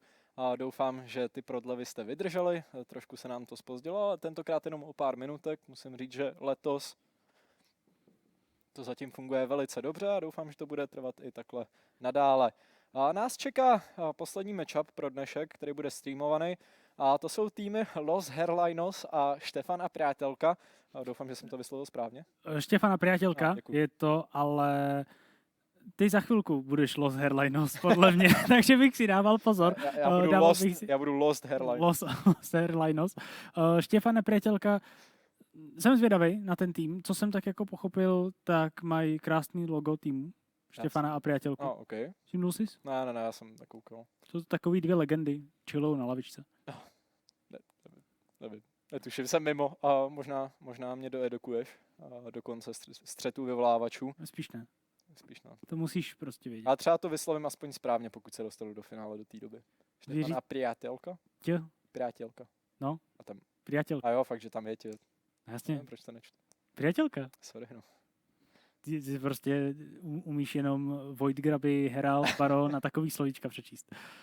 No nic, já se na to těším, jsem zvědavý, co nám týmy ukážou. Minulá hra Priority proti Splitu Desítky byly moc krásný. Myslím si, že to byla vyrovnaný lolka až do poslední chvíle, jenom nakonec potom Priority ukázalo, že mají trošku navíc. Myslím si, že za to může lack of damage prostě na straně Splitu Desítky. Tam už to bylo špatný, jako no, já bych řekl možná i trošku špatný draft, trošku víc toho damage. Ale jako ten začátek byl pěkný, pak tam zacinkalo něco na účtu, prostě Akali a už to šlo dole kupcem, no. Ono jako Splitu Desítky, ten draft jich jasně lekoval damage, kde by se v tom early gameu dostali trošku více head, mohlo by to taky vypadat jinak, pak by toho damage měli dost v těch fightech, ale dostali trošku outscale a potom už neměli úplně jak se dostat zpátky do té hry a Akali, která je o 2, o 3 levely níž, tak už potom opravdu špatně asasinuje nějakou Kaisu, která má ještě štíty, má nechutný invis, nechutně potom nemůže asasinovat ani Azira, který má prostě knockback, má taky štít, k tomu má Zoně, tam už to bylo unplayable. Tak už to nešlo, hlavně kdykoliv šla in, tak dostala strašnou bídu od všech, tam byla ta frontlinka Renekton, Xinzao, jo. To je právě ono, ty byla prostě v tom skočíš. Prostě nešlo nic. Platí je pro Wukonga. Wukong už taky potom ke konci byl spíš utility machine na tu svoji ultinu a zase, když naultíš, 2 týpci se tam zezlatějí prostě od někud, tak celý tvůj kit je potom k ničemu a dostaneš prostě outscale, ať už od toho Azira nebo od té Kaisi, která dávala nechutný bomby teda v tom posledním teamfightu. To už bylo nechutný, ale já jsem tam mimochodem viděl tu chvilku, co jsem říkal, že Kaiza hráči dělají moc rádi. Viděl jsi, jak tam Besa natahovala tu ultimátku, jenom to nestihlo. Nestihlo to connectnout, ale podle mě to mohl být úplně jiný outcome, kdyby to tam jako... A to se mi právě líbilo, on to potom sendnul in a i když umřel, tak na to potom Priority vyhráli, takže to se mi celkem líbilo od Kněži, že... Není KDA hráč, přišel tam, rozdal bomby, neskutečný, umřel, je ale... to správnej Kai'Sa hráč. Umřel ze cti. Umřel, dal damage a vyhrál hru. Já nevím, jak jsme na tom s draftem. Jestli se Dobře, já si myslím, že hráči už jsou připravení a už by si měli každou chvíli draftit, takže nevidím žádný problém, proč bychom tam za chviličku nemohli skočit. Tak by to bylo super. Co očekáváš? Já chci vidět toho Nunua. Já bych chtěl vidět nějaký non-meta pick. Něco opravdu non-meta Yorick. pick. Yorick teďka z mety trošku vymás, to je pravda. Upřímně bych nerad viděl Yoricka. Já nevím, mně nepřijde interaktivní. To je super, to máš gameplay. prostě 6. hráče pak na týmu. Já mnohem radši hraju s Trundlem než s Yorickem. I proti Trundlovi, než proti Yorickovi. Protože Trundle aspoň, jakoby je to... A na minu nebo na topu? V džungli. Dobře. Ne, jakože takhle, Trundle v džungli je aspoň interaktivní. Jakože týpek na tebe kliká a jenom běží za tebou. Jakoby chybí tam ta interakce. Je to mnohem víc interaktivní než Yorick, který ti pošle 6. čempa na sidelinku a pak jde do teamfightu. Jako. Jo, ale myslím si, že ten jako skill, co tam je, co se tam děje, tak Yorick má určitě větší než Trundle. Jo, to jako, asi jo. To si budeme, jako přece jenom to máš, dalo by si říct, že máš dva skillshoty, jo, máš tu zeď, jako skillshot to není, ale musíš to stejně kliknout správně, že jo, máš přece jenom tu ultimátku, musíš umět kliknout na správnou linku. Jo, to podle mě taky spoustu hráčů nezvládne. Takže já bych ho tak nepodceňoval toho čempa. Podle mě tam je ten skill ceiling strašně vysoko. Ten skill ceiling tam je, já ho jenom nemám rád. A nemám ho rád ani v proplay, nebo v teamplay celkově. a přijde mi, že jsou lepší top laneři. Ať už je to K'Sante, který je teďka opravdu nechutnej na current patchi, nebo je to ten Sion. A celkově jakýkoliv weakside top laneři, který mají nějaký playmaking potenciál, ať už je to Cho'Gath, ať už je to Ornn, který je v této metě taky dost dobrý, a nebo třeba Galio, který ho můžeme vídat jako... Mně se líbí ty tvoje interaktivní příklady, jako já jsem tam říkal, že tam vytáhneš nějaký top lane pick, jako je třeba Quina nebo něco takového interaktivního, aby tam bylo fakt jako něco vidět a ty si začal říkat jako... Ale ono jakoby v současné metě proč bys hrál tady ty čempiony jako je Quina, jakože... Abys to udělal zábavnější. Ale pak se ti stane to, co se stalo v splitu desítky minulou hru s tou Akali. On byl 3-1 ahead a ve finále neměl potom impact. Ale když se zamyslíš, tak to nebyl problém čempa. On na začátku dělal to, co měl a pak to prostě vyhodili, vyloženě to takhle vzali. No ale to stejný bys mohl udělat i s tou Quinou, že jo? Ale když máš 0-3 za Cho'Gatha, tak pořád máš... No ale s Quinou, jak máš toho ptáka, tak i když to zahodíš, tak to furt můžeš chytnout. OK. OK. Tak, jako... už chci draft. Já tak. Nebo...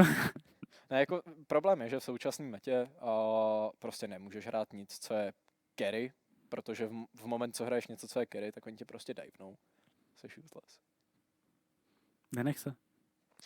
Nenech se. Řekni je to ne, tak jednoduchý. Řekni ne divům. Řekni ne divům, jo, prostě normálně nalep si prostě cedulku na věžičku, že tady prostě divy nebudou a je to v klidu. Jako v dnešní době oni potřebují tvůj souhlas, aby to mohli udělat. Chápeš? Nemůžeš prostě... Příště, až budu jako hrát Akshana na top lane, tak vezmu Ečko a budu se točit kolem turety, až mi budou... No jasně. No, okay, tak jo. A ono sfarmíš, zabiješ. Jo. Jsi viděl teďka tu double proxy strategii, jak se týpci točí ve fontáně? Jo, oni se točí kolem toho hrobu, co to jo. A to už je od té doby, co Action vyšel. Jo. No, to je ready. Já jsem to zkoušel, přišel jsem, flashnul jsem přes zeď a umřel jsem, protože top lane meškal na linku.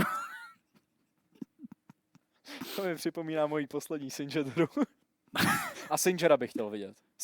Singed v proplayi, nebo v teamplayi je jako skvělej pick. To já úplně zbožňuju. Dostal jsem info, že přátelka už je ready, ale Štefan ne. Takže čekáme na Štefana, omlouváme se úplně všem. Doufám, že dostane za uši kluk. Za Hairlinos. Za Hairlinu, no doufám, že o ní přijde. Jaký má týmu Los Hairlinos? Jako minulý rok si myslím, že byly jako originálnější týmy, ale tenhle rok jsou jako ještě originálnější. Jako rozhodně byly originální loga týmu minulý rok. Ty jsi je neviděl totiž ještě tenhle rok. Ne. No, tam je ten problém. To jsou PNGčka prostě. Tak divím se, že dobře. jako říkám si, že poslali PNGčko, já jsem čekal, že pošlu třeba, já nevím, .avi. .avi logo a nevím, ale dokázali to. TXT. To by bylo neskutečný. Kde je ten draft? No nic, pro naše fanoušky, co jsou tady a čekají na draft, tak využijte tu krásnou prázdnou chvíli. Hoďte follow na STčka hoďte follow na tenhle Twitch kanál, ať vám neuteče zítřejší stream, kde budeme mít zase napínavé 4 hry. Takže určitě se toho nebojte. Hoďte nám ten follow, zapněte zvoneček, jak se říká, hoďte subscribe a pojďme na to. Pojďme už do toho draftu, pojďme se na něj kouknout a začínáme. No, půjdeme skrz celou draft fázi zas a opět a znovu. Los Hairlinos nalevo. Jasně. Štěfana Prátělka napravo, jenom abych to jako pointnul out, musel jsem to zkontrolovat, mělo by to tak být. Tak uvidíme, jestli tam bude zase ban na Auroru, Azir, nějaký mid lane pick bych tam čekal, nakonec bez banu od Los Hairlinos. Vypadá to, že buď to si hodně věří, anebo zapomněli co piknout. Rice ban, taky jeden z hodně silných first picků teďka v tady té metě. Většinou tam ale přichází až po tom Azirovi, až po té Auroře, který ještě v tom banu nejsou. Dávejte na to pozor, protože to je v podstatě o co na celý blue side, red side jde. Ty na red side chceš counterovat, na blue side chceš pikovat OP věci. Orianna je mimo. Myslíš, že ten první ban byl jako intentional nebo misclick? Myslím si, že to nestihli. Ale... 30 sekund je strašně málo času. Myslet znamená málo vědět. Aurora ban, to znamená, že na midu nám tam zbývá Talia, zbývá nám tam Galio, Viktor, který není teďka úplně OP pick, ale dá se hrát. Yone, Yasuo. Jo?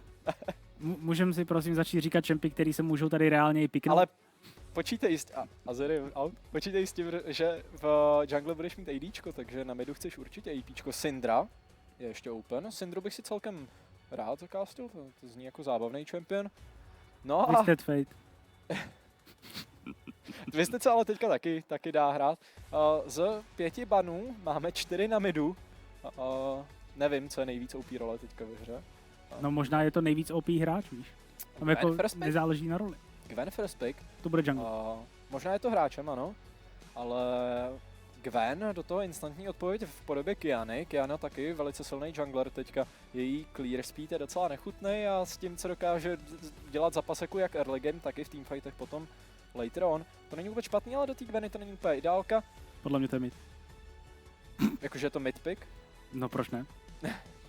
Tak je to přece jenom midlaner designovaný. Nakonec to bude Varus, champ, který teďka vypadnul trošku z mety, nemá už zase takovou priority jako v předchozích letech, kdy jsme ho vídali. Já si myslím, že třeba od roku 2017, snad každý rok na Worlds. Teďka je to poprvé, co tak nějak vypadnul z mety, spíš ho nahradili jiný čempioni. Toho Varuse vypadá to, že ho bude doplňovat Naafiri, zase dobrý AD jungler, nezapomeňte, že tam pořád máme Jarvan. Já nevím, ty pořád nechápeš, že to jsou midpicky. A Varus na topu. Ne, to se zbláznil. To teďka hrál Dušaj proti T1. Jo? Jo? To neviděl. Ale stalo to hrozně. No tak to asi nebude ono, že jo. Tak ono jakoby pikneš Varuse top proti Nocturnovi a Ornovi a tak to nedopadá úplně dobře. Každopádně, já si myslím, že to bude Naafiri v jungli, něco mi to říká. Uvidíme, třeba nakonec to bude nějaký AP jungler a bude to Naafiri na midu. Yunara doplňuje Gwen a musím říct, že Los Hermanos tady začínají draftit docela dost solidní tým kompozici. Alespoň co se teamfightů týče, a ten scaling je tam taky poměrně chutný. Chtěl bys k tomu nějaký setup, chtěl bys k tomu nějakou initiation. Pořád je to potenciální flexpick toho, že ta Gwen může jít do jungle. Pravděpodobně bude na topu, ale mohla by jít i do jungle. Nebylo by to ani poprvé, ani naposledy, co jsme jí v té roli viděli. A nakonec to bude Rel, proto aby si vzal svoji for sure bot lane. Yunara Rel, not bad. Uvidíme, co teďka na to, ale Štefana Vrátelka vytahujou Blitzcranga, který tady úplně není nejšťastnější odpovědí. Ten Alistar mi dává mnohem větší smysl. Rel na tebe chce naskočit, prostě jí odpinkneš pryč. Rel na tebe nadešuje, tak prostě dáš ultinu. Alistar, jeden z nejčastějších counterpicků do Rel, většinou to bývá swap. My pikneme Rel, vy piknete Alistara a vice versa. Nakonec to ale bude Poppy, která tady dává větší smysl. Přece jenom je to Gwen, přece jenom je to Yunara. Já si pořád stojím za tím, že Poppy je jeden z nejvíc OP čempionů ve hře. Už jenom prostě kvůli tomu, že má W a ultku. A celkově její kit je z nějakého důvodu brutálně strong. Jace Ban přichází ze strany Štefana Priátělka. Ty s tím budeš strugglit. Říkej jenom Štefan. Štefan a Friends. Štefan a Friends. Přichází Jace Ban, který mi tam nedává úplně tolik smysl. Nejsem si jistý, jestli je to nějaký potential counterpick do Naafiri mid. Ale nedávalo by mi to úplně smysl. No já si myslím, že možná tak jsou není. to pořád target bany prostě na midlanera, který už přišel po třetí. Přece jenom víme, že budou hrát Gwen na midu. A další midlane champion nám opouští půl. Teďka v podobě Akali. Teď už nám tam opravdu zbývá jenom ta Talia, Galio, Syndra. Yone. A nebo ta Naafiri. A nebo ta Naafiri. To tam jako podle mě už je, ale jako nikdy nevíš. No uvidíme, co tady přijde. Podle mě přijde další bany na mid. Já si myslím, že jich bylo málo za tohle sérku, takže bych tam poslal ještě nějaký. 100%. Možná tam bude ještě ban ze strany modrého týmu na top lane, protože já nevím, co reálně můžeš tady pikovat do Gwen. Tak ty si říkal, že už mají Varuse, takže top lane už nebudou. Jo, true. No tak jo, tak potom banuješ mid, to je pravda. Já nevím úplně, do čeho by si Gwen nerada zahrála. Možná by to byl ten Galio a ten tady úplně nesedí do toho team kompu Ambessa. Zní jako dobrá odpověď, tudíž jde do banu. No a bude to Štefan a jeho přítelkyně, který teďka pikujou jejich red side fourth pick. Leblanka do blindu. Začíná se nám tady trošku shapeovat nějaký Layla team comp na red side. Pro ty, co neví, Layla znamená v čínštině jdeme in. Nekoukáš asi na LPL, předpokládám. Hlavně jsem nekoukal jako na hodiny čínštiny. Okay. S Věněčkem jsem tady nečekal. Okay, tak ještě jednou to řekni, ty máš ten dobrý zvuk. Layla. Jo, s tím, že tady to vypadá docela dost jako LPL team comp. Máš tam Varuse, Poppy, Naafiri, LeBlanc. Mě by zajímalo, čím tady ten team comp dofinishou. Líbí se mi counterpick v podobě Morgany. jeden z nejvíc OG counterpicků do LeBlanky, která když na tebe skočí, špatně vychytá zrovna kvéčko, tak je almost certainly mrtvá. No a zároveň máš i ten Black Shield, který ti pomáhá zbavit se nějakého toho burst damage. Co myslíš, že tam přijde na midlane? Potřebuju front. Jako už... OK. Gangplank mid, vidíš, to mi uniklo, to je ten pick, co je tam jako... A vidíš Vladimír, počkej, co? Myslíš, že je to Gangplank mid? A není to Yunara Rel bot lane, Morgana mid, Gwen jungle? Protože Rel už v jungle hrát nemůžeš. Možná je to Morgana jungle? Jo, myslím si, že nám tam trošku uniklo pár piků, který tam jsou. A je tady ten tvůj osudný Yorick, který jsi spřál. Takže jednoduchý, máme tady 6 čempionů na jedné straně a 5 na jedné straně, takže bych se o tom dál nebavil, víme, kdo vyhraje. Ale máš GP ultinu. No a... Na deep už. Tak zabij 6 milionů na to. Je pravda, že tam pořád stojí ten champion. Jako... No to je jedno. Hele, tam bych tipnul teďkon fakt vážně, jo. Rel jungle, Morgana... Ne, Gwen bude asi jungle, Yunara ADCčko s Relkou, že jo. Morgana bude pravděpodobně ten mid, Gangplank na topu. A bude to dávat smysl. Na tom midu se asi nic nebude dít. Jelikož enemy tam má LeBlanku, na Fury jungle, Poppy, Varus spolu, že jo. Yorick na topu. Já bych čekal, že to bude Morgana mid, přece jenom jdeš do té LeBlanky a už pikuješ ten counterpick, tak by to dávalo největší smysl. Na druhé straně ale už Stefana Friends vidíme opravdu pořádnej čínský tým komp, oni to ještě dofinišovali tím Yorickem, což je prostě taky něco, čím je LPL známa. A když se na to tak kouknu, jeden tým má fakt dobrý scaling a ten druhý tým má LeBlanku. Ty jsi to řekl úplně negativně, ale koukni se, kdyby se měl kouknout na ty charaktery, co napikovali Los Hermanos, tak to jsou prostě nějaký anime postavičky a koukni se tam na ty drsný ksichty, jo. Prostě promiň, ale kdo by se postavil Yorickovi, jako... Zabije ho tam ta, ne? Ale tak jakoby na toho Yoricka máš toho GPho, jsou jako podobný badasses. A větší problém je třeba u té Poppy, že jo, ta už je jakoby brutálně anime postavička za mě. A třeba LeBlanka, já nevím, jak moc se ti líbila LeBlanka před reworkem.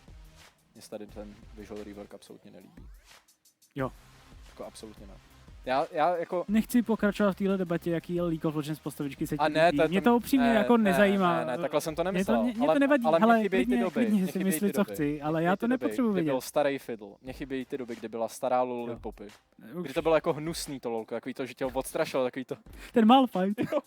What's up Malphite. What's up Malphite. Takovýhle prostě jako skiny, takovýhle vizuály, takový ty fakt jako cursed, ty, co tě prostě, co se probudíš teďka třeba za týden a vzpomeneš si, že před 10 lety jsi viděl Lollipopy, když ti bylo 10 a nahání tě no to je jedno. Já radši se už nebudu podílet o žádný moje další zkušenosti z League of Legends obrázky. Jo, je to pick, čekáme už jenom, jak se hráči dostanou do hry, momentálně jsou v blind picku, předpokládám, napikujou si to, jdeme za chvilku do hry, říkám, minutka, 2 cca, vidím to nadějně, myslím si, že to hráči zvládnou napikovat docela rychle. Očekávám možná nějaký invade, přece jenom tam máme Morganu, takže bych to chtěl vidět, nějaký to kvéčko tam přiletí. Já si myslím, že tady může přijít invade z obou stran, ať už od Los Hermanos, tak i od červeného týmu. A rozhodně, pokud jsme chtěli vidět nějaký agresivní lolko a nejenom wave clearování, tak bychom měli dávat pozor na Štefana a na jeho tým. Protože to je čistý all-in, máš tam Nafery, máš tam LeBlanku, máš tam Poppy, jestli tady ty 3 nebudou chodit in, tak... Už nikdo. Tak už nikdo.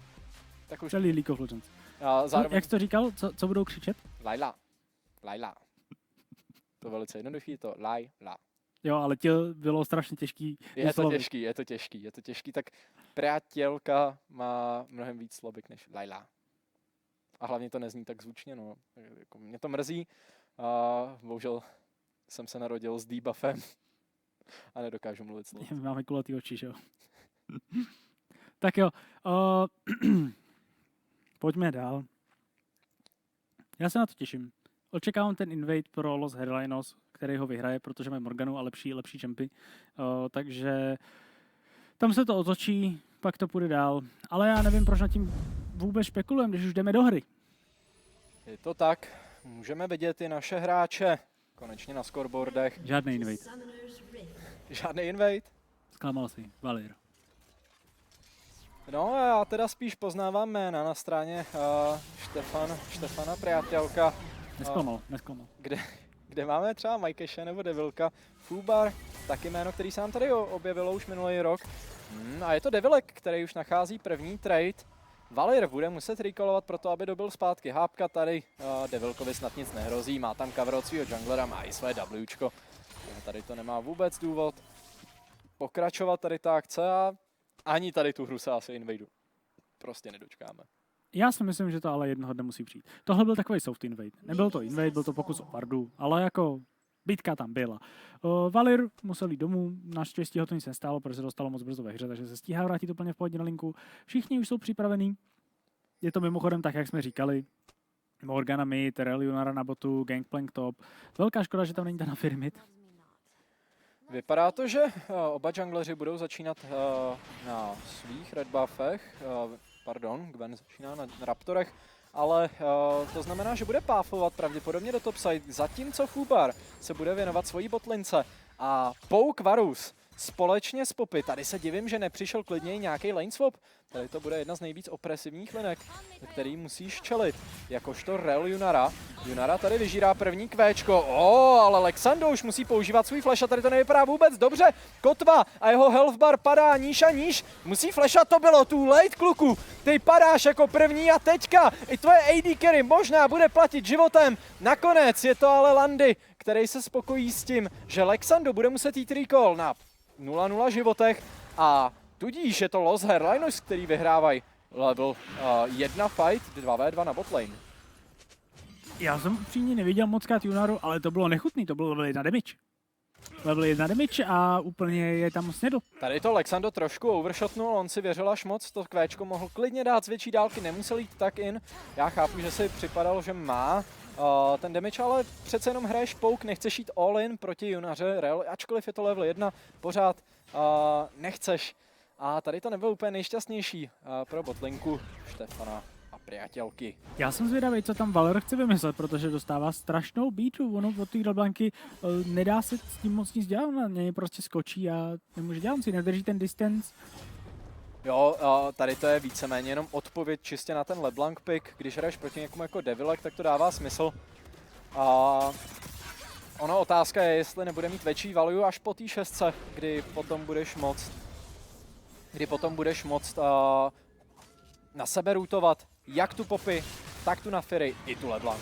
Možná i toho Jorika, který se tam dostane k tobě do melee range, takže najednou ta value je mnohem větší, ale na té lince budeš trpět. No a potom vlastně, když dostaneš i level 7, level 9, tak už bys mohl mít i větší push než ta LeBlanka. Mohl bys být dřív na objektivech čistě jenom proto, že tvoje Wčko prostě dává až moc velký base damage. Pozor na Fubara, který se nebezpečně pohybuje kolem mid lane. On bude spotnutý na té vardě, takže Valir bude vědět, že je v nebezpečí a bude se stahovat. Vidíte, že havruje u svého topside pocketu, kde se objevuje dokonce i Baumí. No a to vypadá, že se potkají jungleři, Gwen tam fightí. Co z toho bude? Fubar prostě na ústoupí, bohužel dostal načapáno přímo příčinu, takže musí vypadnout z enemy jungle a jít si brát svoje objekty. Možná je to pro něj štěstí v neštěstí, protože i Valir šel tam k Raptorům. Kdyby to nedisengagenul tak brzo, nejsem si jistý, jestli Devilek bez ultiny dokáže travelnout tak velkou vzdálenost tak rychle. Bobsík se možná nachází v problémech, nakonec dodžuju klec. Vidíš, to je ten skill, o kterém jsem mluvil, ne každý to zmačkne správně. A je tady Kotva, který nachází další engage, ale tam nebyl žádný terén, do kterého by mohl narazit Mitu. Mita teďka panišuje a chaseuje dál, tam je Baumí s Ghostem. Krásný engage od Mity, zajišťuje kill na supportovi a dokonce i na AD carry červeného týmu. Jsou to 3 killy pro Landyho, 3 killy pro Los Hermanos a první feat of strength. To bylo neskutečně nefér. Neskutečně nefér, to bylo přejezd a i když to byl krásný disengage od Popy, která použila to Ečko na začátku, aby se Mita nedostal na Alexandra, tak bohužel to nestačilo a přišli zpátky, přeskočili jsme zeď a všechno bylo mrtvý. Už jsem si říkal, že to Ečko bylo krásně zoning, ten Varus od toho Ečka je tam strašně je tam zpomalil a nestačilo to. Tam hodně dělal ten Ghost i cooldowny na Rel. Čeho já se nejvíc bojím teďka pro červený tým je, že ty si spiknul Pouk Varuse, piknul si Popy z Hail of Blades. Bobsík si užívá prostě 1v4. Klasicky, jak jinak. A to ještě nepřišla ta ultina, že jo? No, pozor na mitu, ten teďka nachází Devilka, ale Devilek není v nějakém velkém nebezpečí, prostě si dá Wčko.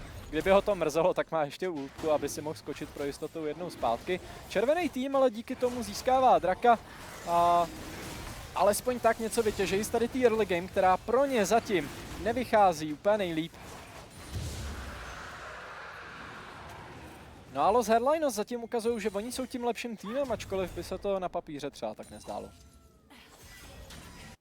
No uvidíme, já bych to nevěšel na hřebík, přece jenom je to začátek hry, máme jenom 1000 goldů rozdíl, hold se to na začátku na botu znova nepovedlo, to jsme viděli i první hru, co dneska byla, ale nevěšel bych hlavu, není to zas taková kalamita, není to zas taková sněhová koule, jako to byla v případě Hela Fuego.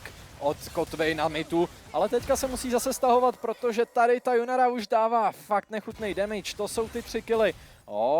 Lexando dává ještě nějaký poke back a takhle to musíš hrát, ty nesmíš jít do all-inu. To je přesně hra modrý botlinky. Ty chtějí jít prostě in, chtějí tě fightit, dokud neumřete. Zatímco ten Varus by měl prostě stát vzadu, poukovat. A měl by se snažit dostat ty halfbary low enough na to, aby pak mohli jít all-in. Ale tady zatím Kotva pořád takeuje samý all-iny a zatím to nevychází úplně pro červený tým. Pozor na Baumífa, ten už si opět brousí tesáky na botlane a snaží se najít nějakou cestu skrz buše. Já si myslím, že Alexander ho tam ale spatřil na Vardě. A tudíž ví, že je v nebezpečí, bude to hrát safe. Taky dávejte pozor na to, že Alexander už má svůj flash a bariéru, takže nemá cenu ho ani divovat. No a Majkeš si zatím prostě hraje svojí top lane, tomu je všechno jedno, ten si prostě pušuje, to stejný Bobsík, tomu je to asi tak jedno, všechno si sfarmí přes kvéčka. Bobsík jako je v lepší situaci, protože na ně není vyvíjený tlak, že musí udělat ten difference, jo? On prakticky dokud to nepokašle, jo, dokud přežije a nějak se z toho dostane, tak bude prakticky useful, ale Majkeš evidentně teďkon to je na něm. On je na té straně, kde vyhrává a musí se snažit udělat nějaký play, aby z toho vytáhl, protože Lexando s tím Pokevarusem už to neotočí jen tak, že? No a to je přesně problém červeného tým kompu, ty jsi to popsal nejlíp, oni musí něco dělat, protože v moment, co teďka, když budou hrát even, tak dostanou outscale na topu, na AD carry i v jungli a forsnutý flash od Kotvy a tady to je huge, tady to Valir zahrál moc dobře, protože jestli budou chtít fightit graby a nebude tam flash na popy, ztrácíš o mnohem víc toho engage potenciálu, toho one shot potenciálu. Krásný root ještě na Devilka, který teďka dostává lehký zone, Baumík vezme jednoho toho graba, engage od Mity, ale nenachází nikoho díky bloku. Devilek teďka nemá dostatek damage, Mita nakonec padá rukou Majkeše, který tam se svojí ženou terorizuje 3 hráče modrého týmu. No a nakonec to asi budou graby pro Štefana a Priatělku jenom na základě Majkeše a jeho ženy. Teďka ještě hází svoje děti po Baumífovi, který se tam začíná krmit. No a vypadá to, že Fubar by opravdu chtěl i toho 3. graba, nakonec mu to nebude dopřáno. Tady nebude utíkat z toho pitu, on aktivuje svoji ultimátku a jde in. Baumíf padá první, teďka je to dokonce Landy, který následuje po svým junglerovi. No a jestli něco, tak červený tým teďka ukázal, že mají koule, protože tady ten fight se pořád táhne. Majkeš umírá po kolika? 50 vteřinách? Vůbec nevím, ten kluk tam žil úplně non-stop a nejvíc mě fascinovalo, že ty graby nikoho nezajímaly. Oni tam byli všechny na 200 životech a jen tak tam sprintovali nahoru dolů, nic, vůbec nikdo je nehitoval. Nakonec to tam ten jeden grab tam pořád zůstal. Jo, jeden grab tam zůstal, oni ho nevzali, ale Los Hermanos to tam trošku podle mě overextendli, podle mě si tam hodně hráli jakoby na hraně, když tam přišli, mohlo se to docela vymstít, nakonec to bylo docela fajn. Even trade? Ale je to Štefana a jeho prátělka, který nacházejí aspoň nějaký goldy zpátky. No, Alexander. Krásný play od Lexanda. Ačkoliv byl behind early, tak se dokázal teďka dostat trošku zpátky do té hry. Přece jenom pořád má 20 CS div. Teďka nabral kill, má tam kapku, má serrated Dirk, to už je takovej ten první power spike, co chceš na tom Pokevarovi. Trošku problém na tady tom posledním killu bylo to, že musel obětovat flashy bariéru. Na druhou stranu zabil Landio, který má 3 killy. Získal na tom zase nějaký advantage a dokonce Lexando je na větším levelu než je Landy. Oba týmy nám teďka trošku zpomalují, ale neodpočívejte moc dlouho. Za půl minuty se nám spawnuje drak a Divil bych se, kdyby Štefan a jeho kamarádi nechtěli fightit tady ten objektiv. Určitě ho budou fatit, na to se nejvíc těším. I když Lexando musel obětovat flash a bariéru, tak dostal to Holandyho dál, že jo? On byl ahead, on prostě potřeboval ho nějak zrušit, potřeboval ho nějak dostat zpátky na zem, aby si nemohl tolik vyskakovat. I když to obětoval a bude teď trošku v nevýhodě na tom drakovi, No, tak to jsme neviděli. caster curse neexistuje. Já jsem nic neřekl. Já jsem chtěl akorát říct, jaký je štěstí, že Landy ještě nemá botrk na ten fight, že by se to fightilo opravdu špatně. Otázka je, jestli červený tým teďka dokáže pozdržet toho draka. Vypadá to, že dokáže. Dost dlouho na to, aby se vrátil. Fubar nachází enemy junglera, 1v1 v jungli, přichází tam i Devilek a oba dva se postarají o nepřátelského lesapána. To znamená, že jungler týmu Štefana Prátělka mají teďka draka zadarmo. Oni se ale nekoukají na draka. Oni se společně s Kotvou a Devilkem koukají na enemy botlane. Nějaká rally vůbec nezajímá. Oni si jdou tady pro tu Yunaru. Yunara nemá úplně co dělat. Další kill pro Fubara. Ten sbírá své staky na Hubrisu a bude sbírat své staky na dalším drakovi. Pojďme vzít toho Maltina, to už znamenají 2 draky pro Štefana Prátělka. I když, jak jsme si říkali, ten začátek vypadal hodně špatně. Že se to dostane mimo kontrolu, tak Štěfána Prátělka to uřídili. Uřídili to je ta síla toho vztahu, co mají mezi sebou a dokázali to pušnout dál a dokonce jsou teď na 2 dracích a na menší goldový výhodě. Krásný play od Devilka, který teďka dodžuje ultinu i kvéčko od Valera. Ten investoval svůj flash v tady té exchange a já bych rád navázal na to, co jsi říkal, ale Alexando mě nenechá. Ten se tam ještě rube s Baumífem a Mytou. Mně přijde, že teďka už se meta trošku změnila, už jsme přešli ze síly přátelství na síly vztahu prostě. Ženy s mužem, tak. Nebo ženy s ženou, nebo mužem s mužem, v dnešní době už je to úplně jedno.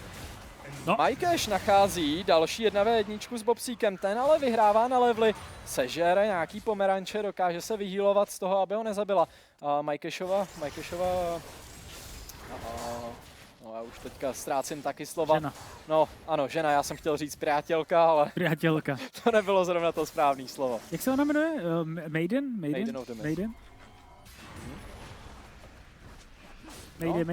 Mayday. Ale je to Majkeš, který vrátil svůj tým do té hry. Původně to bylo 3-0 až u těch grabů, kdy on byl jako první schopný najít ten kill na Mytovi.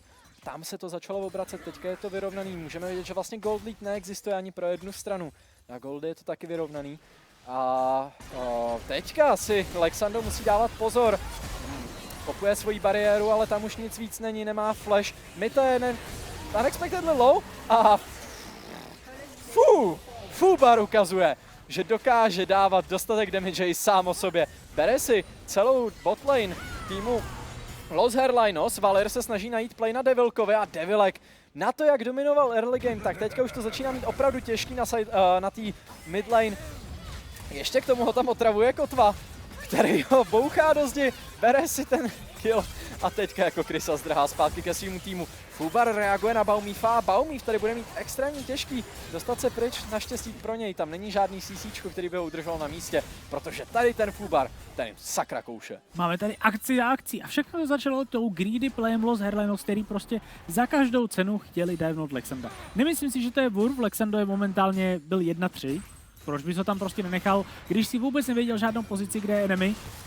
Já to chápu, ty zase na top lane nemůžeš udělat žádný play, tam máš prostě konstantní prio, a tak se musíš snažit aspoň na tom Varusovi, který neměl flash aspoň. Ale i tak to nevyšlo úplně, kdyby tam nebyl jungler, jasně, bylo by to fajn. Fubar krásně přečet ten play, přišel potrestat enemy botlane, no a 4-0 na Fury. Bude největším problémem týmu Los Hermanos a pokud ji nedokáže shutdown ve fightech, dávej si pozor na svoji Yunaru, dávej si pozor na svůj Gwen. Na tom midu. Tam byl ten fightík. Devilek podle mě neudělal nic a Poppy prostě vyloženě umlátila Varila. Chudák s tím nemohl nic udělat.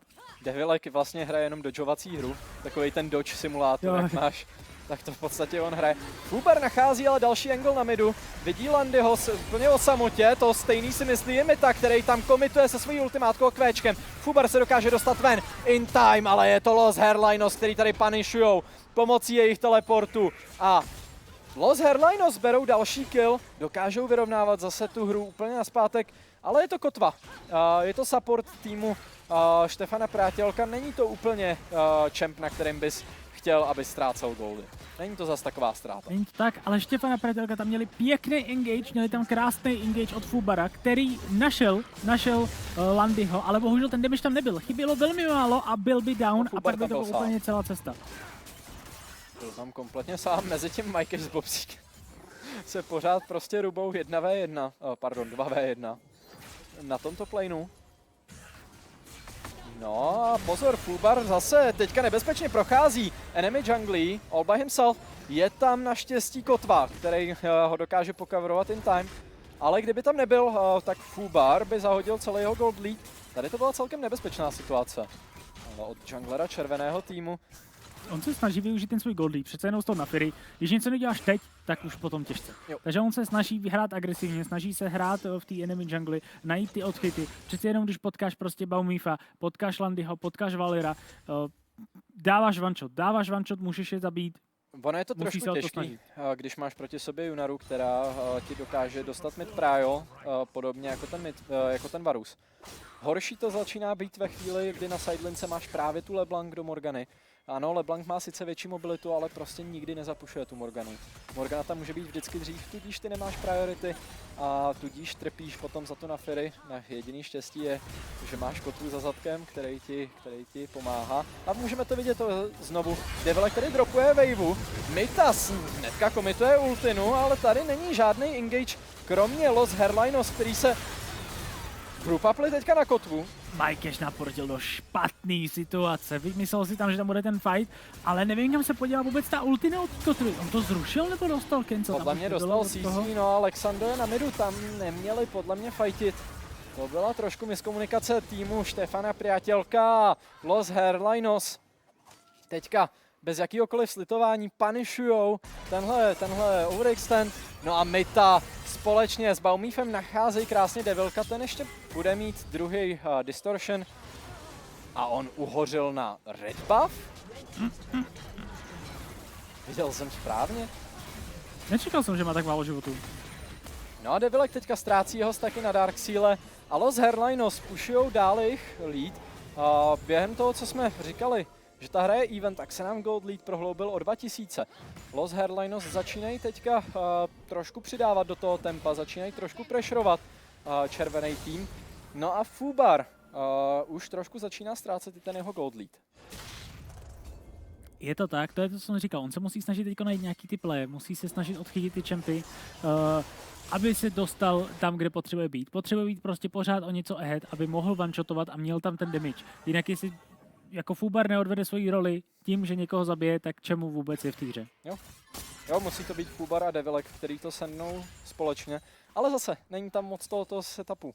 Jediný setup, co tam máš pro tady ty dva champy, je buď to Yorick Wčko, a nebo nějaká dobrá crazy poppy ultina, ať už, že odhodíš frontline pryč, anebo že staneš ty keríčka, ale je to extrémně těžký.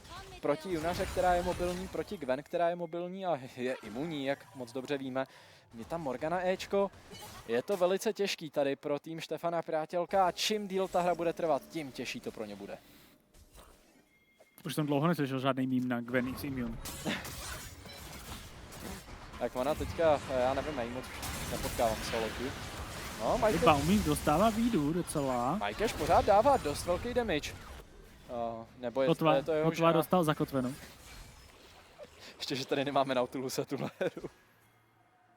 No to je velká škoda. No a oba dva týmy už to groupujou kolem bot side. Pozor na to, Majkeš teďka přichází o jeho cenný flash. To je velká škoda. Ajajaj, Kotva dropnul svoji ultku do Valira, ten ji ale jenom bezpil shieldil. Fubar padá a za ním bude i Devilek a tady to je velká tragédie pro Štefana Prátělku, protože Los Hermanos berou ace a tady to je 5 lidí za jednoho v 20. minutě, Atakan zadarmo, ještě k tomu tě pušuje Herald. Co tady chceš dělat z pozice červeného týmu? Potřebuješ, ani nevím, co potřebuješ prostě modlit se a přátelit se se svojí Prátělkou, protože z tohohle se už tak nedostaneš, tohle si odevzdal úplně zadarmo, bez žádného boje, zabil si jenom Valira, padá tam Atakan, nemáš tam ani toho třetího draka. Tam byl opravdu ten Hail Mary v play v podobě ultiny právě od Poppy. Ale ta ultina přiletěla na Valira, který si stihl dát spell shield a jenom si tam prokázal s ultinou. Spell is immune. Morgana is immune. Morgana is immune. Jo, takže to bylo přesně to, o čem jsem mluvil. Ty jakmile si nedokážeš vytvořit nějakou šanci, tak nedokážeš vyhrát straight up 5v5 fight. Tvůj jediný damage jsou 2 asasíni, Naafiri a LeBlanc, a potom máš pouk Varuse a Majkeše, který sice je silný Yorick, ale nejsem si úplně jistý, jestli se hodí do tady toho team kompu. Možná bych si tam fakt na supportovi představil trošku něco víc engaging, něco víc, co dokáže setupnout. I třeba toho Alistara, který tady úplně nebyl špatný. Já to nevidím špatně, když si myslím, že Yoricka necháš split pushovat a ty máš odchytávat si team komp, tak oni se musí bát někoho poslat jen tak přes jungly. Ty nevíš, jako ty musíš chodit prakticky dohromady, protože jinak ti prostě umře nějaký člen týmu a můžou tě postupně odchytat. Ale to si myslím, že v momentální situaci není možný, protože už Los Hermanos je docela napřed a už se nedá jen tak zabít. Takže ten jejich playstyle, který podle mě Štěfana Pratělka namýšlený, tak tam už momentálně není. V současné situaci musíš posílat Majkeše na to, aby dělal spíš defenzivní pressure, než aby ho posílal na nějakou sideline. A i když se na to kouknem, sice top tier jednička neexistuje, bot tier jednička neexistuje, a na to, že hraje Shurika. Je 22. minuta a top tier 2 si ještě nevzal a zatímco si přišel o obě na obou sidelinkách, je to hodně feels bad moment, dokonce i ten GP už tě začíná přeskejlovávat. No a je to otázka 1-2 itemů, kdy ty už si do Bobsíka na té sidelince možná zahraješ, ale už prostě nikdy nepůjšneš. Je to tak. Tam bylo to jedno špatný TP, který tam poslal do toho teamfightu a toho podle mě stálo strašně moc tempa, který měl na tím gangplankem. A i přesto je teda jako šíleně silný, jako přes tu jednu smrt. Tak jsou to 2 v 1. Je to tak, 2 for 1. Opět síla přátelství. Síla vztahu. No, Los Hermanos hrajou velice disciplinovaně, pomaličku, ale po lehoučku si udělají prostě vizi jungly, krásný engage na Fubara, který šel jako první. Tam přišel ale ultina od Poppy a ta dostala pryč alespoň jednoho hráče, byla to Gwen. No ale i přesto, že si dostal tady ten angle, není nikdo dostatečně low na to, aby ho assassinatnul. A tady to bude další free objective pro Los Hermanos, který opravdu hrajou, fakt disciplinovaně hrajou pomaličku, nikam nespěchají. TP od Devilka, který se snaží aspoň pressurovat, ale vyforcuje jenom TP od Bobsíka. No a Los Hermanos opravdu jenom pomaličku držej svoje oponenty v kravatě a teďka jenom pomaličku škrtěj. A ujišťují se, že Štefana Prátělka nebudou mít co dělat po zbytek hry a ten outscale už tam pomalu začíná. Dávám tomu takových 5 minut a myslím si, že červený tým už nebude mít jak fightit tady tu hru. Oni teďka mi budou chillovat, budou jenom defendit, ať se jim nestane něco špatného. Pak přijde objektiv, to si vyfajtí úplně bez problémů. Pak budou pušnout, tohle co zopakují ještě 2x, 3x a je konec. Já se snažím vymyslet, co by tady červený tým mohl udělat. Když pošleš Shurika na sideline, oni ti tam pošlou 2 lidi. I kdyby tam neposlali 2 lidi, máš tam Morganu, ta ti to odpušuje. Pressurenout Barona, flipnout to teďka taky nemůžeš, protože do něj nemáš tak dobrý damage. Ani mid tier jedničku nemáš, takže toho Barona taky nevere dobře. Jediná cesta je podle mě zkusit udělat vision kolem budoucího objektivu, momentálně kolem Barona, a fakt zkusit někoho odchytit. Prostě zkusit si tam někoho najít, začít ten teamfight ve výhodě, 4v5 se prostě hraje vždycky líp. Potřebuješ to zkusit na tom týmu, mají přece jenom Fubara, mají tu LeBlancu, kdyby šlo někam spolu v odbarněném místě, kontrolky, Oracle Sweepery, helikoptéry zapneme a pojďme tam, pojďme to zkusit, pojďme chytit toho Valera, pojďme chytit Baumifa, pojďme chytit Landyho. Jediný způsob. Musí najít nějaký dobrý flank, souhlasím, to je asi jediný. Problém je, že ta vize se dává hodně špatně v tady tu současnou... Bobsík umřel. Devilek umřel. Pardon, Bobsík zabil. Já jsem si akorát říkal právě, proč slyším, že se GP směje. A zjistili jsme proč, děkujeme režii za to, že nám stihli přepnout na tuto plinku. A já přemýšlím nad tím, ale jak chceš dostat takhle dobrou vizi, když nemáš ani mid tier 1 turetu, ani ty tier 2 na sidelinkách, je to fakt těžký dostat se za ty enemy turety a snažit se tam dostat nějakou vizi, a zároveň abys byl safe.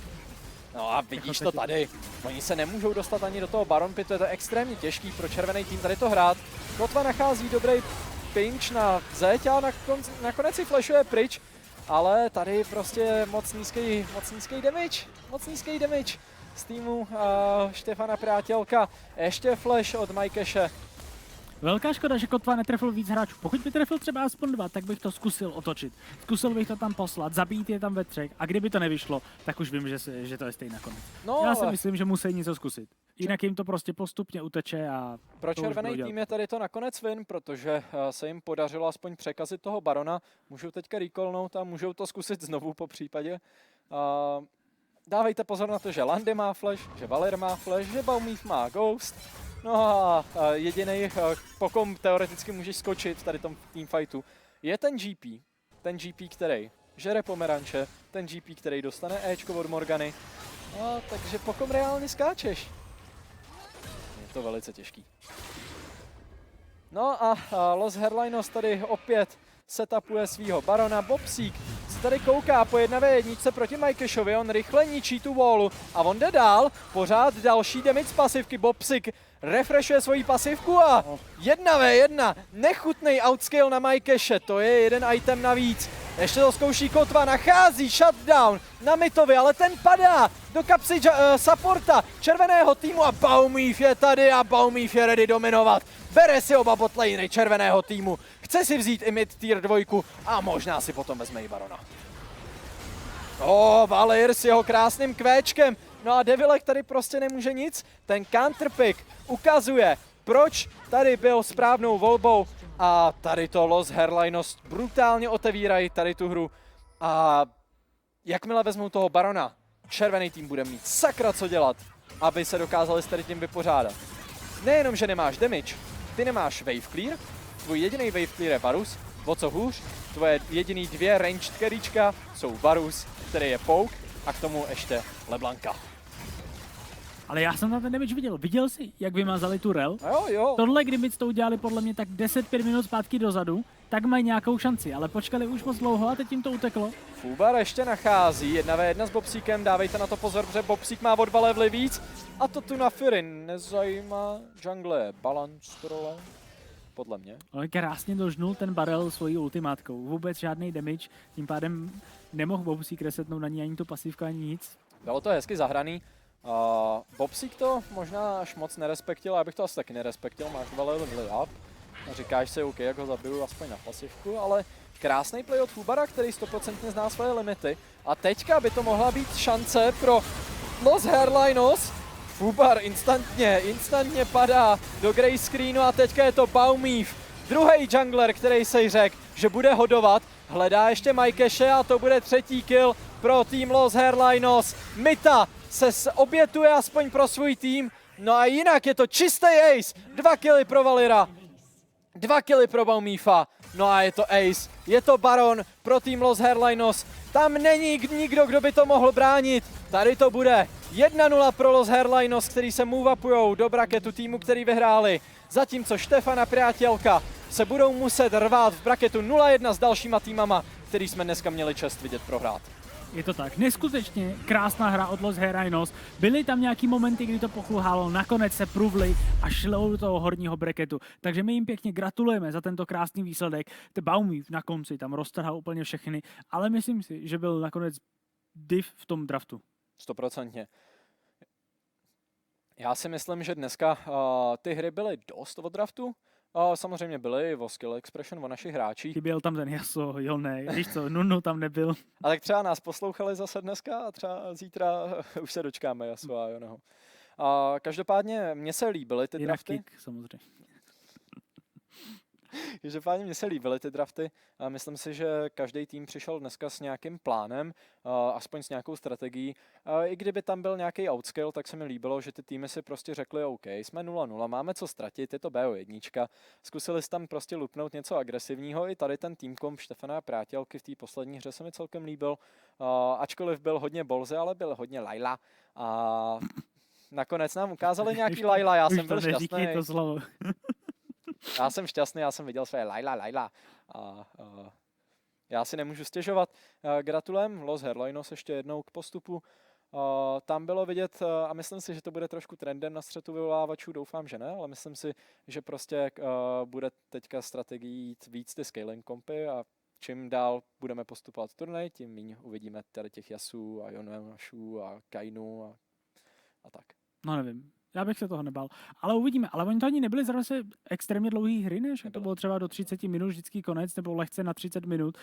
K Eldrovi jsme se ani jednou vlastně nedostali, takže to celá, i když tam byly ty scaling team kompy, Naštěstí. tak nascalovali strašně rychle. Jo. Scalovali jako Jo. snowballově. Tak Kněžova Kajsa. No, Kdyby A- hrál tu Ešku nebo Kdyby- něco lepšího, tak by to byl konec za 10 Ano. minut. kdyby hrál něco ale- lepšího, tak by byl konec. Jo, však oni každou hrou se člověk učí. Každou hrou se člověk učí. Jo, mně se to dneska dost líbilo, vy nám určitě dejte vědět, ať už do Twitchatu, nebo třeba na Instagram, nebo na náš Discord střed vyvolávačů, kam se můžete zapojit. Linky najdete všechny pod streamem. Určitě nám napište, jak se vám to líbilo, co byste zlepšili, pokud byste něco zlepšili. A komu fandíte, co pijete, však už to znáte. Ještě něco, co bys chtěl říct nakonec? Já si myslím, že ty nám chceš něco říct. Poslední slovíčko na rozloučenou. Laila je v čínštině nedeme in. My jsme moc rádi, že jste tady byli s náma. Určitě nezapomeňte na to, že budeme vysílat zítra zase od 5. Zítra máme zase od 5, opět nás čekají 4 zápasy, i když dneska byly jenom 3. Takže snad zítra budeme mít 4 a nebude tam žádná hodinková pauza. Takže určitě doražte na náš Twitch kanál, hoďte tam ten follow, ať vám to neunikne zítra. Od 5 jsme tady opět do 8, nebo vlastně do 9. Poslední hra začíná v 8, takže do 9. Takže těšíme se na vás a mějte se všichni hezky. Mějte se. Myslíš, že produkce usla?